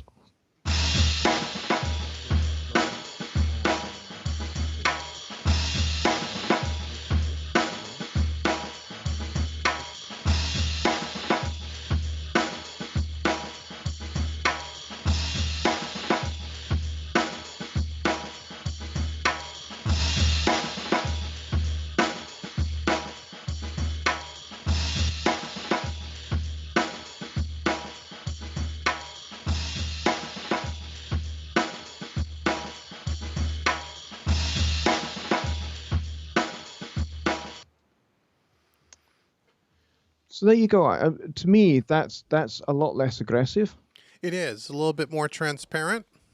And I had to really actually crank the threshold down a lot lower to get the same kind of amount of gain reduction. Right. which is to me quite interesting. Um, but have a listen to what happens with this, and tell me what you think. So at the moment I have this set on A, and I'm just going to slowly rotate it round.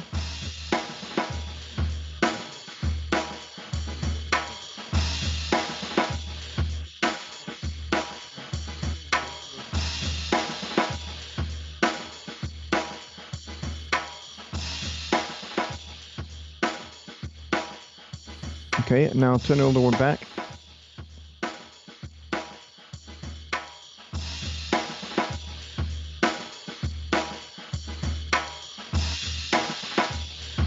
Oh,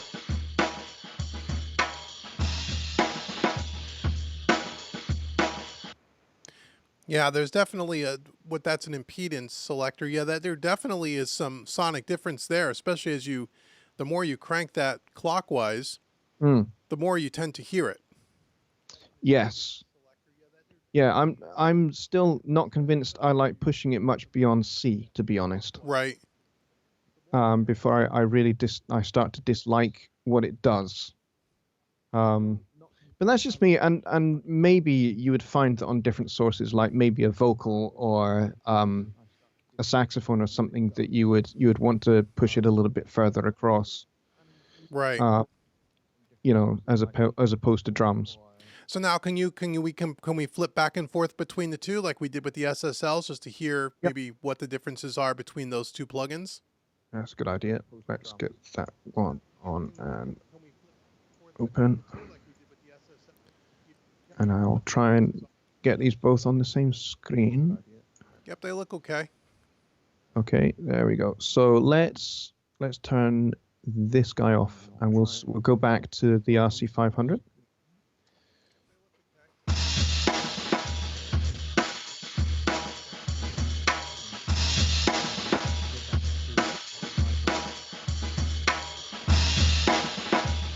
And the VT1.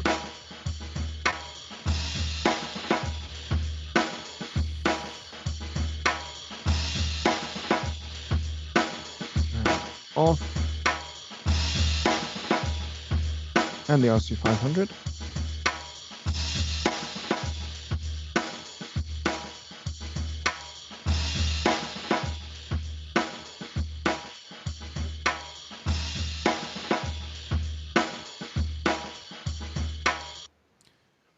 They definitely sound a little different now. Are the EQs set pretty much the same? I'm trying to look at the two just to make sure. Not entirely, actually. I actually forgot to actually do anything with the EQ on this one. I have taken out some of the bottom end with the high pass filter here, so I've been consistent and done that.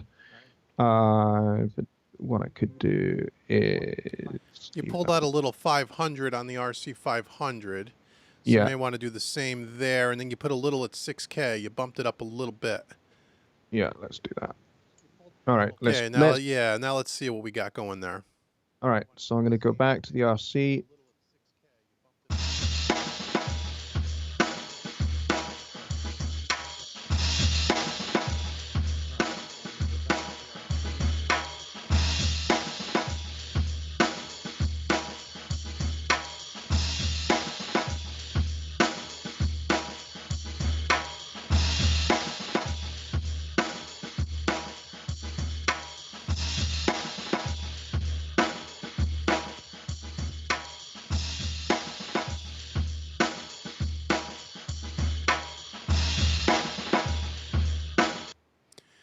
They definitely sound different. So which one in the chat do you guys like better? I know which one I think I like better on this particular one. What do you all think in the chat? I tend to think I like the VT1 a little bit better on this source myself. Yes. Yes, I agree. It doesn't sound the RC500 to me sounds a little too compressed. Yeah. It squashes the transient a little more. Although this particular drum loop, every other snare hit really kind of pops out, so you could see it's really grabbing that transient, that snare. It's kind of a piccolo snare kind of a sound. It really does jump out, and that's really activating the compressor. Yeah. So Yeah, I mean, Skip I would. Jones is Skip in the hey Skip, how are you? I didn't see you were in there. Skip says that the RC5 is modeled after the hardware equivalent, which is There a you go. solid state channel strip. The VT1 is modeled after a virtual high-end tube channel strip. Okay. Ah, When you say virtual high, what do you mean? I don't. The VT1 is modeled after a virtual high-end tube channel strip. What's a virtual high? What does that mean? it, Is it that a piece of hardware or no? That's not a piece of hardware. Skip. not a piece of hardware. Um, I'm just curious because I don't know much about these two plugins. But oh yeah, so they should sound a little bit different. The VT1, well, the VT1 also has a little bit more in way of. No, not real. Well, it's a tube. Yeah, it's a tube modeling. It's going to sound a little different. Oh, there is no hardware for the VT1. Skip says. Okay, so it's just modeled. It's modeled after another Ah, right. plug-in channel strip. Is that what you kind of mean? Um, I think it sounds. I like it. It sounds good. I mean, I like the VT1 a Yeah. lot. I think it sounds really good. Now, this is not. This is not part of the. You have to buy this, right? This is not part of Yes. Pro. Yes, this is a separate product. You can get it from the Presonus shop. It's called the Channel Strip Collection. Okay. These are the two babies that you get with it. It's got some really, really good presets to get you started by way of getting used to how it works, what it sounds like. So I would say, if you do get these, experiment, have a look through the presets, and find something that you think sounds great on that particular source, and then personalize it for that particular mix. Is what I would say with these, because they're otherwise quite. If you've not used something like these before, they're quite difficult to get a hold of and get to work in your mix without frustrating the pants off you. Especially the RC500, I found probably the hardest to get working for me on a particular mix. Because the compressor is actually pretty aggressive, as Yeah. we've Yeah. shown. So you have to choose with care what source you put it on. Now, do you use this in conjunction with the console shaper? Do you would you use the console shaper first and then put this on after that? Kind of like what we were talking about with the other plugins? Uh, the way I use the console shaper is it's primarily on my mix bus, and I mix through that as if treating that as if it's a console essentially. Oh, right, So because you can't put the console shaper on a regular audio track. correct. That's right. Okay, gotcha. Yep. Gotcha. Okay. Okay, that's cool. Anybody in the chat have any questions about these two plugins at all? I like these a lot. These are kind of cool. Yeah, me too. I really like both of them, and they've both got um, really terrific uses. Like the VT1 is great for drums in particular, but it also works really nicely for vocal because the compressor is it's not aggressive. It's nice and light, but it's not as transparent as the stock compressor you get. It's got some color to it. Right, So right.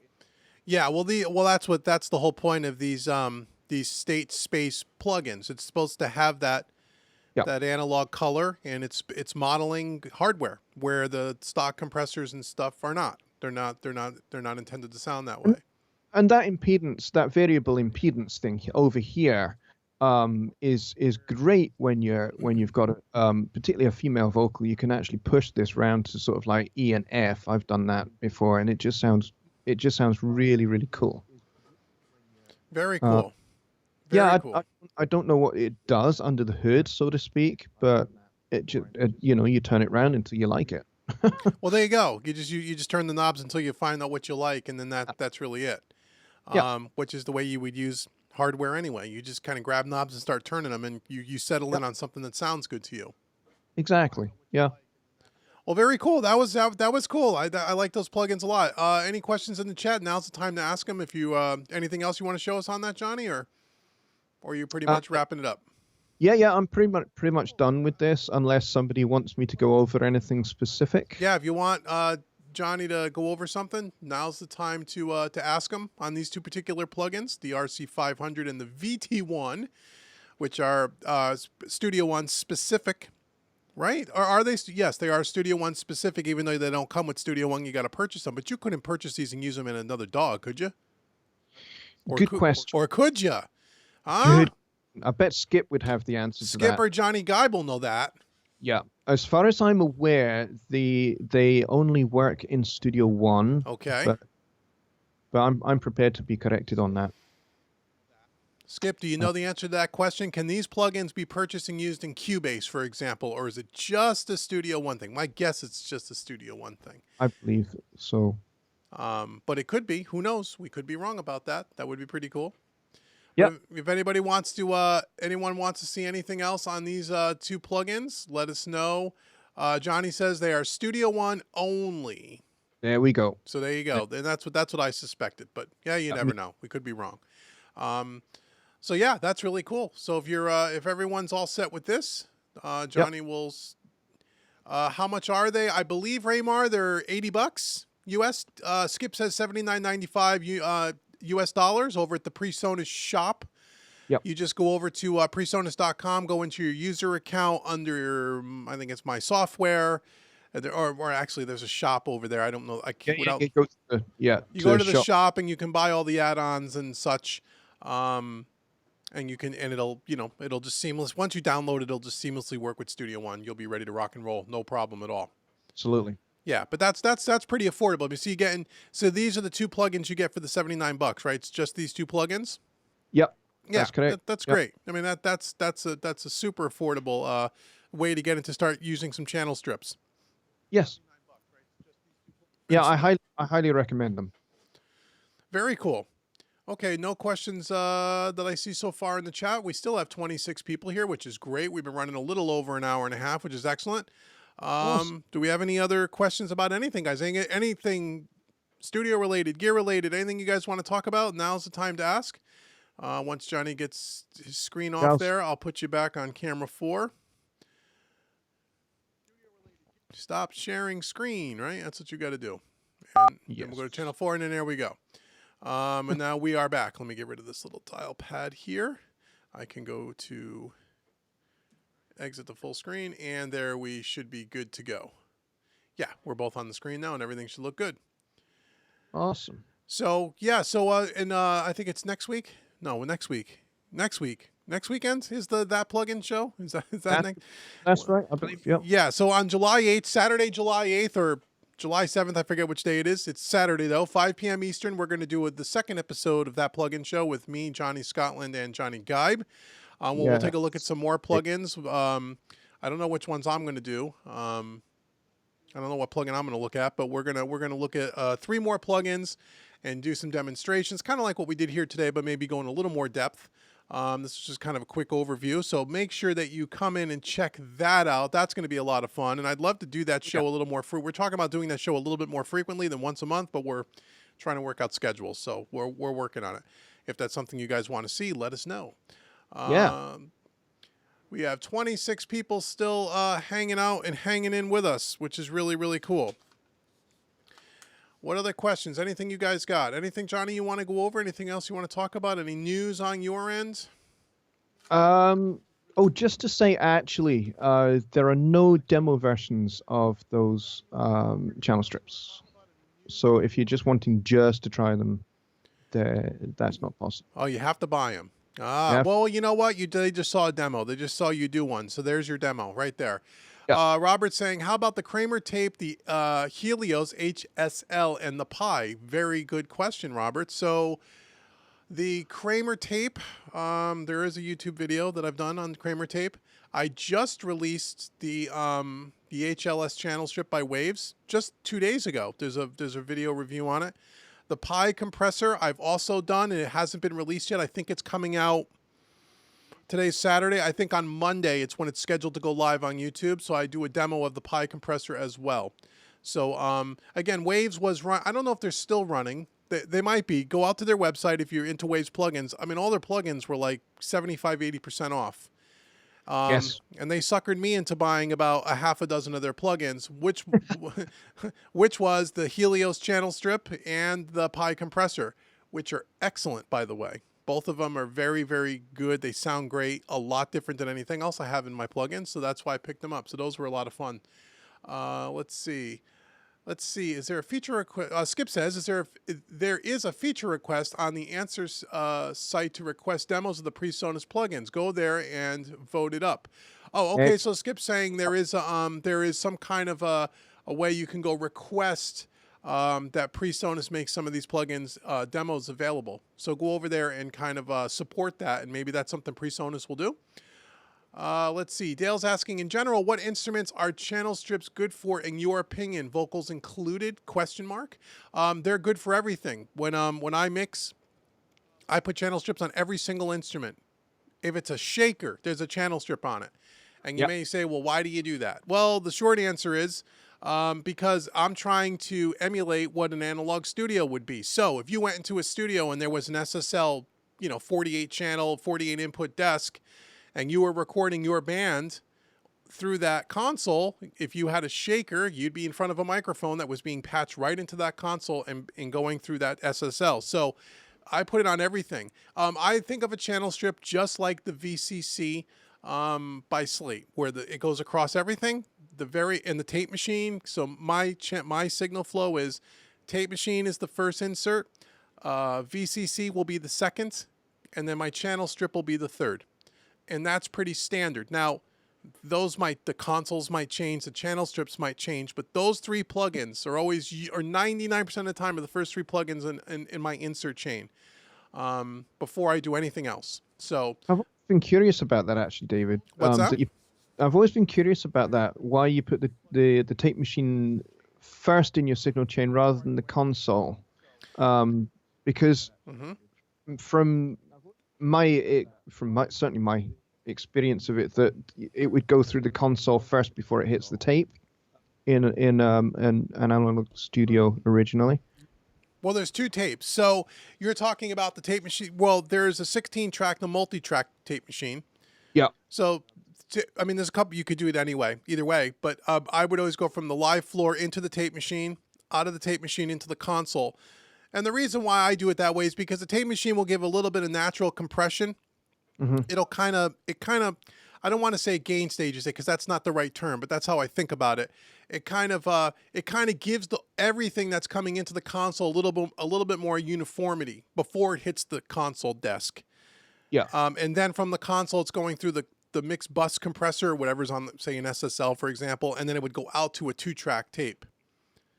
So, but you can do it the other way around. You could go from the floor, from the live room into the console, into a tape, into a bus compressor, into a tape. You could do it that way too.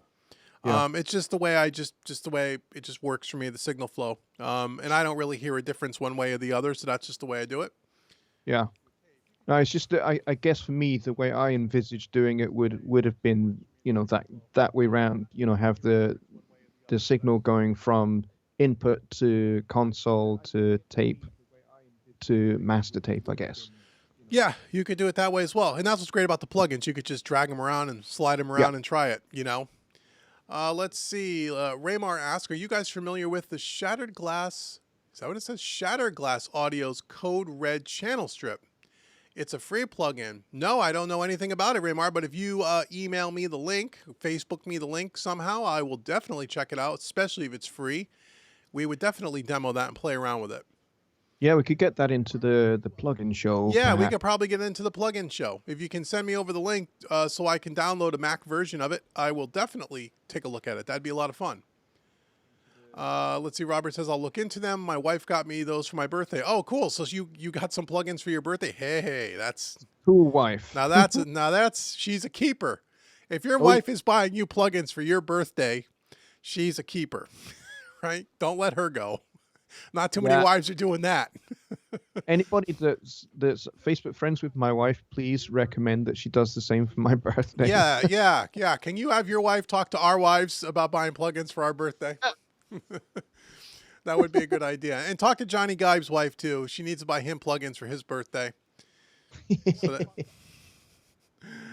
So we're here almost an hour and 45 minutes. Anything you guys want to talk about? And tonight was just kind of a hang. I was going to do some parallel compression stuff, but it'll take us way too long. Maybe the next time around. Yeah. But yeah, if you guys have anything you want to ask, anything you want to chat about, any requests of, live broadcasts coming up, anything you guys want us to do or see, or any specific, like someone asked about a specific plugin you want us to take a look at, or any different types of topics, any different types of training that you guys are looking for. What are you guys looking for? We could try to help. Johnny says, no, she's a stay-at-home mom. She lets me buy what I need. Well, there you go. Well, then she's fine. Then you don't need to talk to her about anything. She lets you just buy what you need. That's really good. Yeah. Let's see. Marco is asking, do you guys think Mac is better than Windows? Yes, but that's just me. Now, if you ask my other two partners in crime, Johnny and Johnny, they're going to tell you I'm crazy. So, it's, computer is a computer is a computer. They both have their, it depends. If you're a Windows person, you're a Windows person. You're used to it. You like it. If it works for you, it's great. I haven't used Windows since Windows Vista, and Windows Vista was a catastrophe, which got me out of Windows. And once I went to Mac, I never went back. But the newer versions of Windows, I know, Johnny, you'll testify, Windows works great for you. Windows works great for Johnny Guy. I'm so far removed from Windows, I can't speak to that. I just use Mac because I like Mac. And so, yeah. Personally, I would say having used both platforms, I would say there are strengths and weaknesses to both.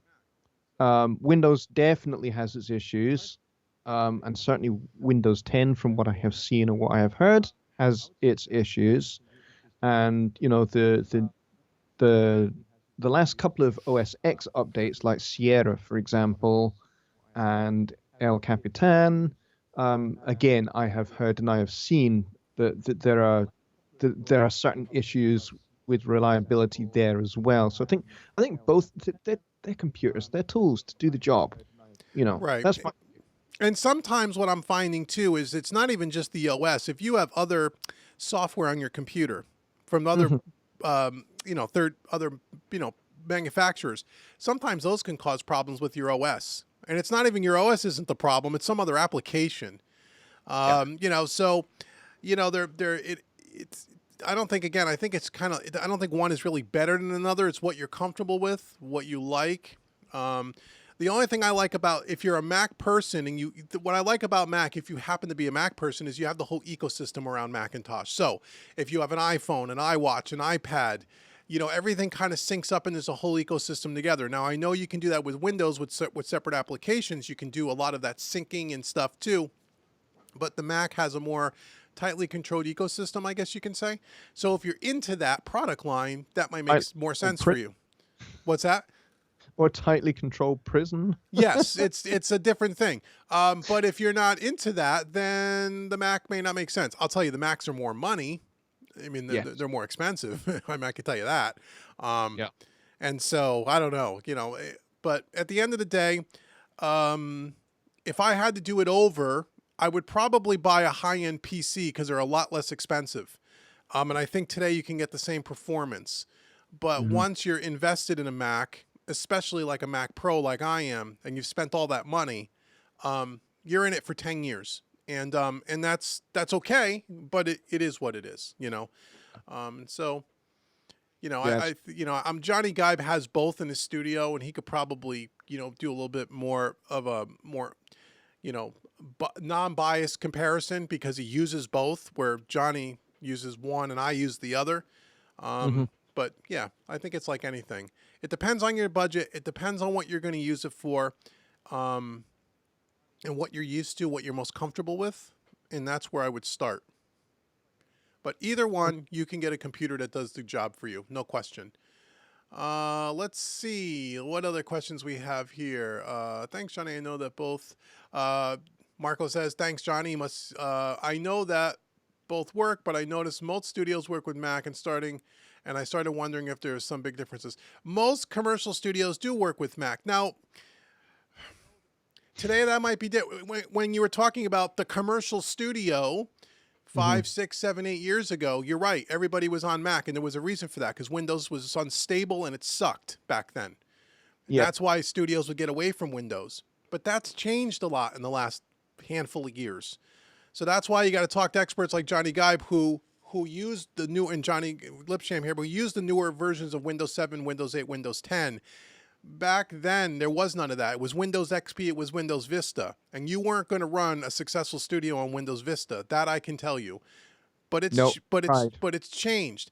The other difference was back then is the Macs in those days were more high powered. There were a lot more high end machines. They were a lot more powerful than the typical Windows box. Again, that has changed now. So a lot of things have changed. And if you look at a lot of the new Windows computers and even the OS, it's a lot. It's a lot more Mac-esque. You know, Yeah. they've taken a lot of the good things from the Mac and they've tried to incorporate it, which is smart, you know, and it's a different type of machine. But most commercial studios back in the day would use Mac. Now, I don't know if that's the same today. I would say, you know what, I kind of equated to the DAW. Like I said, the industry standard was Pro Tools forever. And Yeah. some would argue that it probably still is on some level. But now things have changed, and platforms like Studio One and even Cubase 9 are making Mm. a real run for that top spot because you know Pro Tools is not cutting edge anymore the way it used to be. And I think you know when you talk about audio computers, that's kind of what it was like maybe 10 years ago. But it's changed. It's changed. Yeah. Um, The way I see that is, to me, at the time it was like Cubase was kind of the front runner, and then Pro Tools pretty much pulled the rug from under their feet and then charged off into the sunset. And mm, Cubase was kind of left kind of desperately trying to catch up. But I think Cubase 9, you know I think is definitely a big contender for that throne that Pro Tools has enjoyed for a long time. And Studio One, absolutely, with yeah, especially with 3.5. I think Studio One is like they've got a hand on the throne already, I think. I would think so. Yeah, Cubase 9. Well, Cubase and Studio One are very similar, and Cubase 9 was a big jump from Cubase 7. Cubase 8, I had it was okay. Again, you know, if you were just starting out and you didn't have a DAW, never used one, I would tell you use Studio One because I think it's the most user friendly. Cubase would be a small step right behind that one. And I mean, there's a reason why they look and operate the same because the original versions of Studio One were designed in part by engineers that used to design and work for Steinberg, which is Cubase. So there's a reason why it look. And again, they were smart. They took a lot of the great things that Cubase and Nuendo was doing and built it into the first versions of Studio One, and now they've built upon that. Both of those DAWs are very good. Both of those DAWs are quantum leaps ahead of Pro Tools in my mind. But Yeah. again, it's just like with anything else, right? It's what you used to. I know people that have used Cubase for decades that love it, that would never switch, and I don't blame them. It's a great platform. It's pretty Yeah. stable. It's very Studio One like, and so it's just a matter of what you're used to. They're both great DAWs. They are. Yeah, Uh, I used Cubase for over 20 years. yeah, I used Cubase up to Cubase 5. Then I switched over to Studio One, and now I have Cubase 9 for for teaching purposes. But yeah, it's a good platform. The thing was when Cubase 5 was around, it wasn't 64-bit. It was only 32-bit. On the That's right. Mac anyway, Studio One Yeah. was 64-bit, and that's what made me jump originally. Yeah. Because if you weren't using 64-bit, you only take advantage of 8 gigs of RAM in your computer, you know. And so in Studio One, I think was the first DAW to be 64-bit. At least on a Mac it was. I know PC it's a little different. And that's why I moved over to Studio One. And then once I got into Studio One, I said, well, why would I go back to Cubase? Because Cubase was only 32-bit. Hmm. And then I didn't use Cubase. Cubase had Cubase 6, Cubase 7. I didn't get into any of those versions of Cubase. It wasn't until Cubase 9 until I said, let me make an upgrade. Because I have clients that use Cubase. So they want to work inside of Cubase. So I'll do that for them. Yeah. But yeah, Steve wants to know, what do I think of Sonar? I don't have any experience with it, Johnny. Do you, Sonar? I've never used it. Used it a little bit. One of the things I do around here in Edinburgh is I do youth music production workshops, and one of the places that I go and work with some young folks, they use Sonar, and they use that for beat making and that kind of stuff. So I've had to get my head around it a little bit. It's cool, it's sleek looking, but it's a little bit clunky. My opinion it's a little bit awkward. Hmm. It takes for me anyway. It took a wee while before I was confident about being able to teach a bunch of 14-year-old, 15-year-old kids in music production using what they knew because it was what was at their school. But Right, right. yeah, it's a little bit clunky. Somebody asked about Reaper. I think it was Dale asked about Reaper. I have used Reaper a couple of times. A friend of mine who's a film composer, he is a Reaper fanatic. He does all of his film scores, and he has some relatively big name credits as well, like the Pirates of the Caribbean films. He worked with the listed composer there. He did some of the cues for that film, and he did all of that in Reaper. Oh, And yeah, Reaper looks certainly the latest update to Reaper. I think it's Reaper 9.5.1. I think it is. Looks really, really sleek. It looks like a console. Seriously, oh, it looks really? like. Oh, I think they've taken some hints from Harrison Mixbus Yeah, yeah, yeah. and kind of like taken that idea, and so it looks very, very like a console. But again, for me, the way that they route things, I just don't like at all. It's Right. just like there's nothing intuitive about it unless you actually really get to know it and spend time with it. And I just want to make music rather than spend time having to figure stuff like that out. So, Right. No, I hear you. Marco says I use Pro Tools, but now I find Studio One a great DAW, and it makes my work more fluid. So I switch DAWs. Well, there you go. Yeah, I agree. From Pro Tools, there's no there's no comparison. You know, you can. I would almost use anything. I would use Reaper before I use Pro Tools if I had to choose. yes. Have I tried? I have not tried Reaper myself, but I've heard enough stories about it that I wouldn't. I have no reason to switch to Steve says, I love Sonar. Learning Studio One, I find Sonar and Pro Tools to be a merge of the two. So, oh, okay, you find Sonar and Pro Tools to be a merge of the two of them. Okay. Yeah, again, I have no experience with Sonar myself. Raymar asks, have you guys checked out the DAW called SoundBridge? I have not. I've heard of it, but I don't have any experience with it. Thank you, Dooley. Have you just read what you just said, Dave? You just said, Johnny, hella respect for you staying awake. Sorry, I keep teasing you. Yeah. Oh, it's fine, buddy. You know, I love your sense of humor. Don't worry about that. And yes, it is nearly 3 a.m. Yes, I am a little bit crazy, but yes, you're a lot crazy. That's for sure. You're three, but he does it all so you guys can so he can hang out with everybody in the chat room. That's why he does it. do it for you guys. Right. Absolutely. He's not doing it for his health. That's for sure. Yeah, shortening the life, you know. Yeah. But yeah, DAWs, I mean, again, it's just like we talk about plugins. Whatever you're comfortable with, they all make music. You can record in all of them. You can mix in all of them. You can't master in all of them, but you can do some light mastering in the mixing screen if you want. It's just a matter of what you're comfortable with, Jumping DAW from one to the other is not going to make you a better mixer. Correct. It's not going to make you a better engineer. It might help your workflow, as Marco said, where the workflow in Studio One is much more intuitive than Pro Tools is. But there's still guys that use Pro Tools day in and day out, and they will never switch, and they love it, and it works for them, and it's just it's their solution. And hey, that there's nothing wrong with that. It's all about what you're comfortable with, what works for you. And no one DAW doesn't sound any different from another. I hear people ask me that all the time. I've yet to hear. Either my ears are no good. There's no sound difference that I can hear between one DAW and another. I think that's, I guess if you put it up on a scope or some kind of a meter, maybe there's some kind of a thing happening, but nothing that I can hear with my ears. So I don't know. I think they all sound the same. I would agree.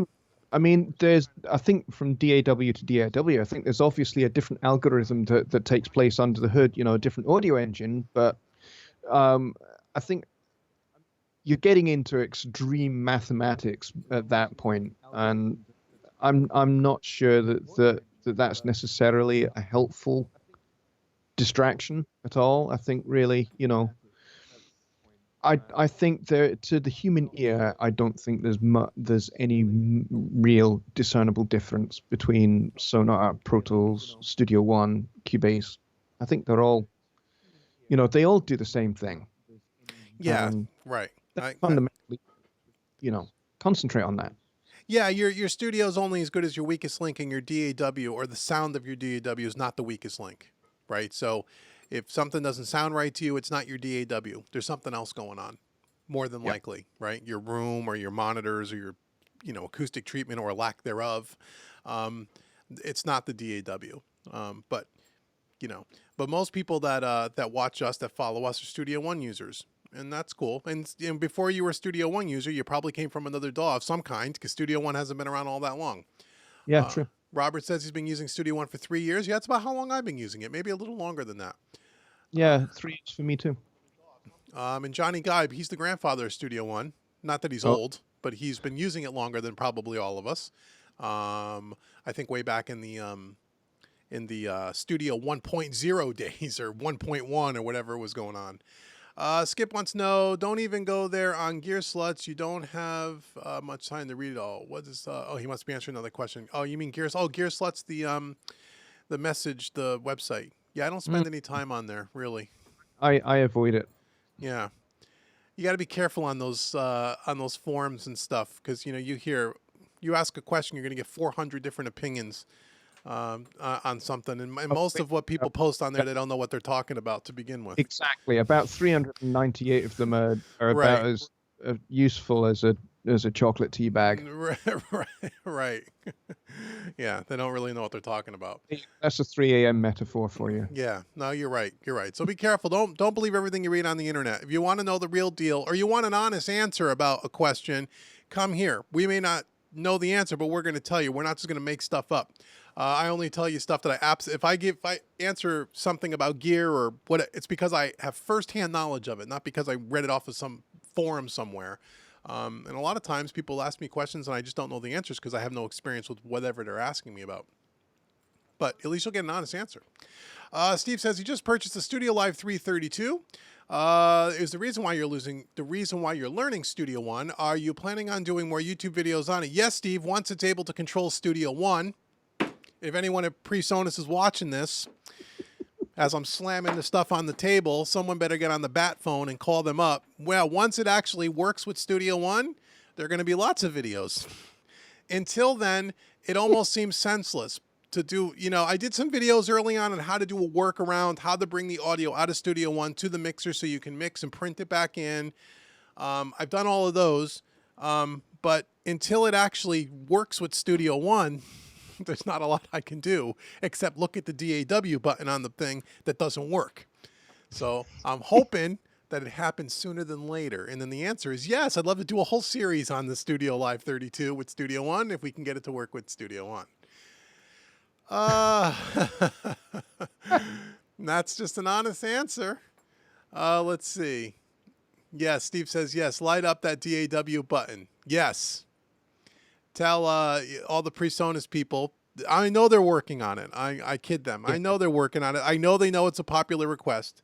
I know they've been told a million times, probably just by me alone, to hurry up. And I know they're working on it, but we don't want it to come out until it's right. Because if they release that, what do they call it, firmware update, and it doesn't work right, that's twice as bad, right? So Correct. Take your time, get it right. When they get it right, and they will get it right, I think it'll be awesome, because there's no other DAW with their own proprietary hardware that works together like that. I mean, not with a big 32 channel board. I mean, you got little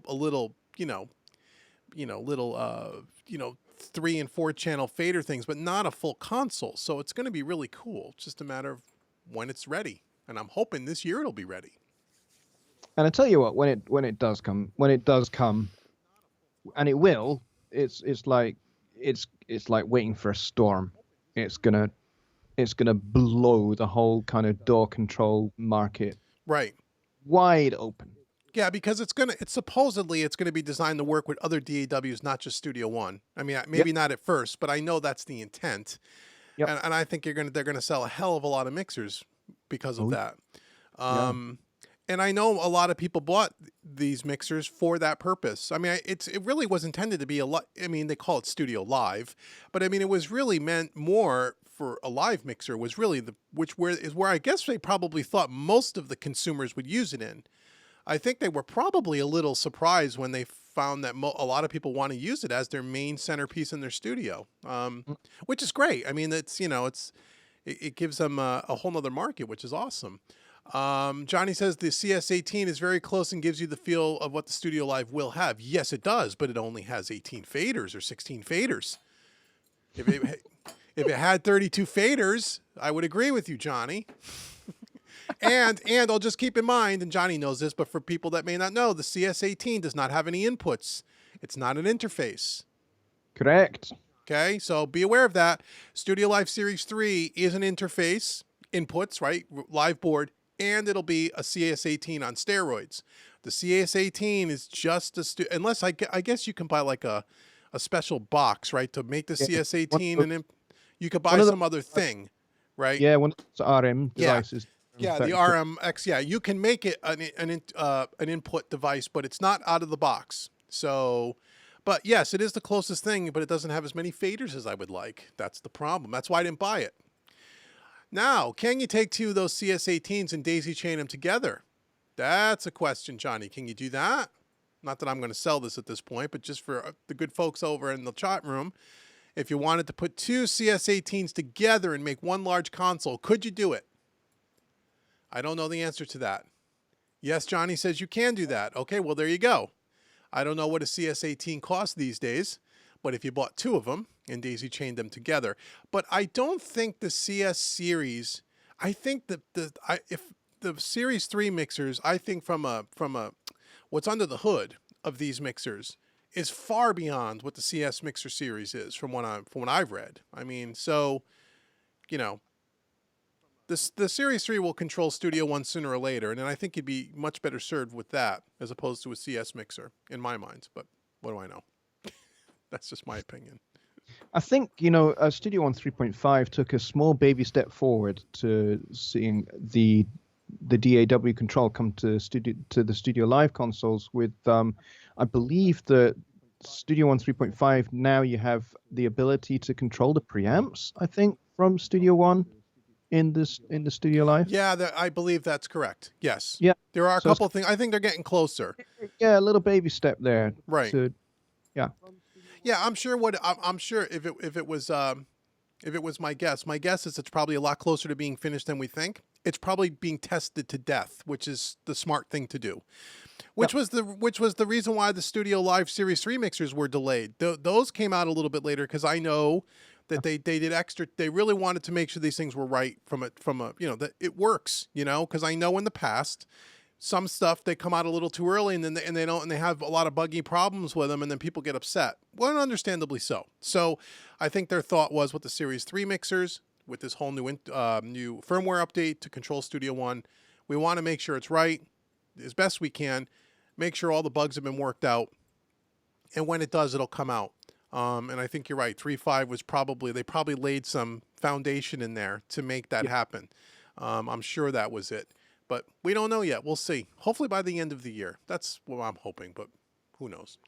It would be a Christmas present. It'd be a good Christmas present. So if any of you people now or in the archive from Presonus are watching this, stop watching this, go back to work and get that thing ready so we can do videos on how we can mix and get your Santa Claus outfits on. Yes, let's go. The broadcast. What are we waiting for? So that's funny. So, okay, we've been on a little over 2 hours here. Again, thanks, everyone. We got 29 people still here. We've had 28, 29, 30 people all night, which is great. Again, this was just our monthly kind of hang that we get together and kind of hang out. Be sure next Saturday, 5 p.m. Eastern, That Plugin Show Episode 2. Johnny Geib, Johnny Scotland, and myself will be demoing 3 new plugins. What 3 plugins? I have no idea. It won't be the ones that we showed tonight, I'm sure. But we will demo 3 new plugins and we'll do that. And then the week after that is the next interactive mixing session in the middle of July. And if you missed the last one, it's over in the archive on my YouTube channel. There is a 2-hour video where we mixed Johnny Gibe's song "Feeling the Shame." That's on there. That whole video from start to finish, that came out really, really good. And we did some stuff with parallel compression and some other things, which are really cool. So go check that out, and then come back for the. Well, I don't know what song we'll do next. We'll pick something cool. We'll pick something totally different from Johnny's kind of song. We'll do something completely. Maybe we'll do, like, I don't know, big band or something out of the ordinary. That would be cool. That'd be a fun. challenge, but it would be good. Right? Yeah. Right? Or maybe something like with just a piano vocal ballad or something totally different. Yeah. Which would be kind of nice. Yeah, jazz trio, vocal with jazz trio. That would be nice. Yeah. We could do something like that. So anything else go on the chat? Any other questions before we start to wrap it up? We're a little over 2 hours now, and I want to stay on here for 4 or 5 hours if we don't have to. Unless you guys have a bunch of questions, then we will stay as long as we need to. Let's see. Missy wants us to do a Metallica song. Oh, for the mix. Well, if you can get Metallica to send me a multi-track session, I'd be more than happy to mix a Metallica song. Or we could do a heavy metal song if you wanted to at one point. But if you want to mix a heavy metal song, I don't know which quick mix it is. Over the last few months, there is a heavy metal song in there. I just did one recently. I don't know what month it was, but it was in 2017. So go check out the quick mix. If you go to the quick mix page on my website, I tell you what style of music it is in every month, so you'll know. And there is a heavy metal song there, so you can check that out if you want to do hard rock metal kind of stuff. What else going on here in the chat? Tell you what, Dave. Yeah. Here's a suggestion for quick mix. Yes. To do some Scottish folk music. Do you have a Scottish folk music track that you can lend me? I would do that. I don't, but I think I know where I could get some. Okay. It's not really my style of music, I will be honest, but it is my home country's music. So sure, yeah, I try to do a different genre every month, and you know, we double up and we rotate. I'm doing an R&B rap kind of one because I've been asked a lot about rap, and I'm doing a rap track in the next couple of months. We've done country, blues, Americana, indie rock, heavy metal, big band. We did a Christmas jingle last year at Christmas time, which was kind of a big band, kind of a Frank Sinatra Christmas type song. It wasn't Frank Sinatra, but that kind of music. That was a lot of fun. And so yeah, every month, I'll if anybody has any suggestions of what kind of styles of music you want to see in the quick mix, I'll do it. I'll do whatever you guys want. We will do it. So if we don't have anything else and there's no other questions and no other topics you guys want to go over, we'll get ready to wrap this up, Johnny. What do you think? Yep, I think so. It's just after 3 a.m. here. Yeah, you probably want to go to bed. So cool. So yeah, again, thank you everybody so much for joining us again for this live stream. Begin next week, July 8th, that plugin show. We'll be together 5 o'clock Eastern Standard Time. Go out to the Facebook page. It'll be a post there to remind you. And we will see you all then. And until next week, this has been Dave from homerecordingmadeeasy.com and Johnny Scotland Lipsham over at Johnny Lipsham Studios. And what part of Scotland are you from? Edinburgh, the capital of the world. The capital of the world. So we will see you guys next weekend. Thank you so much again for coming by. Thanks for stopping in, and we'll talk to you soon. See ya.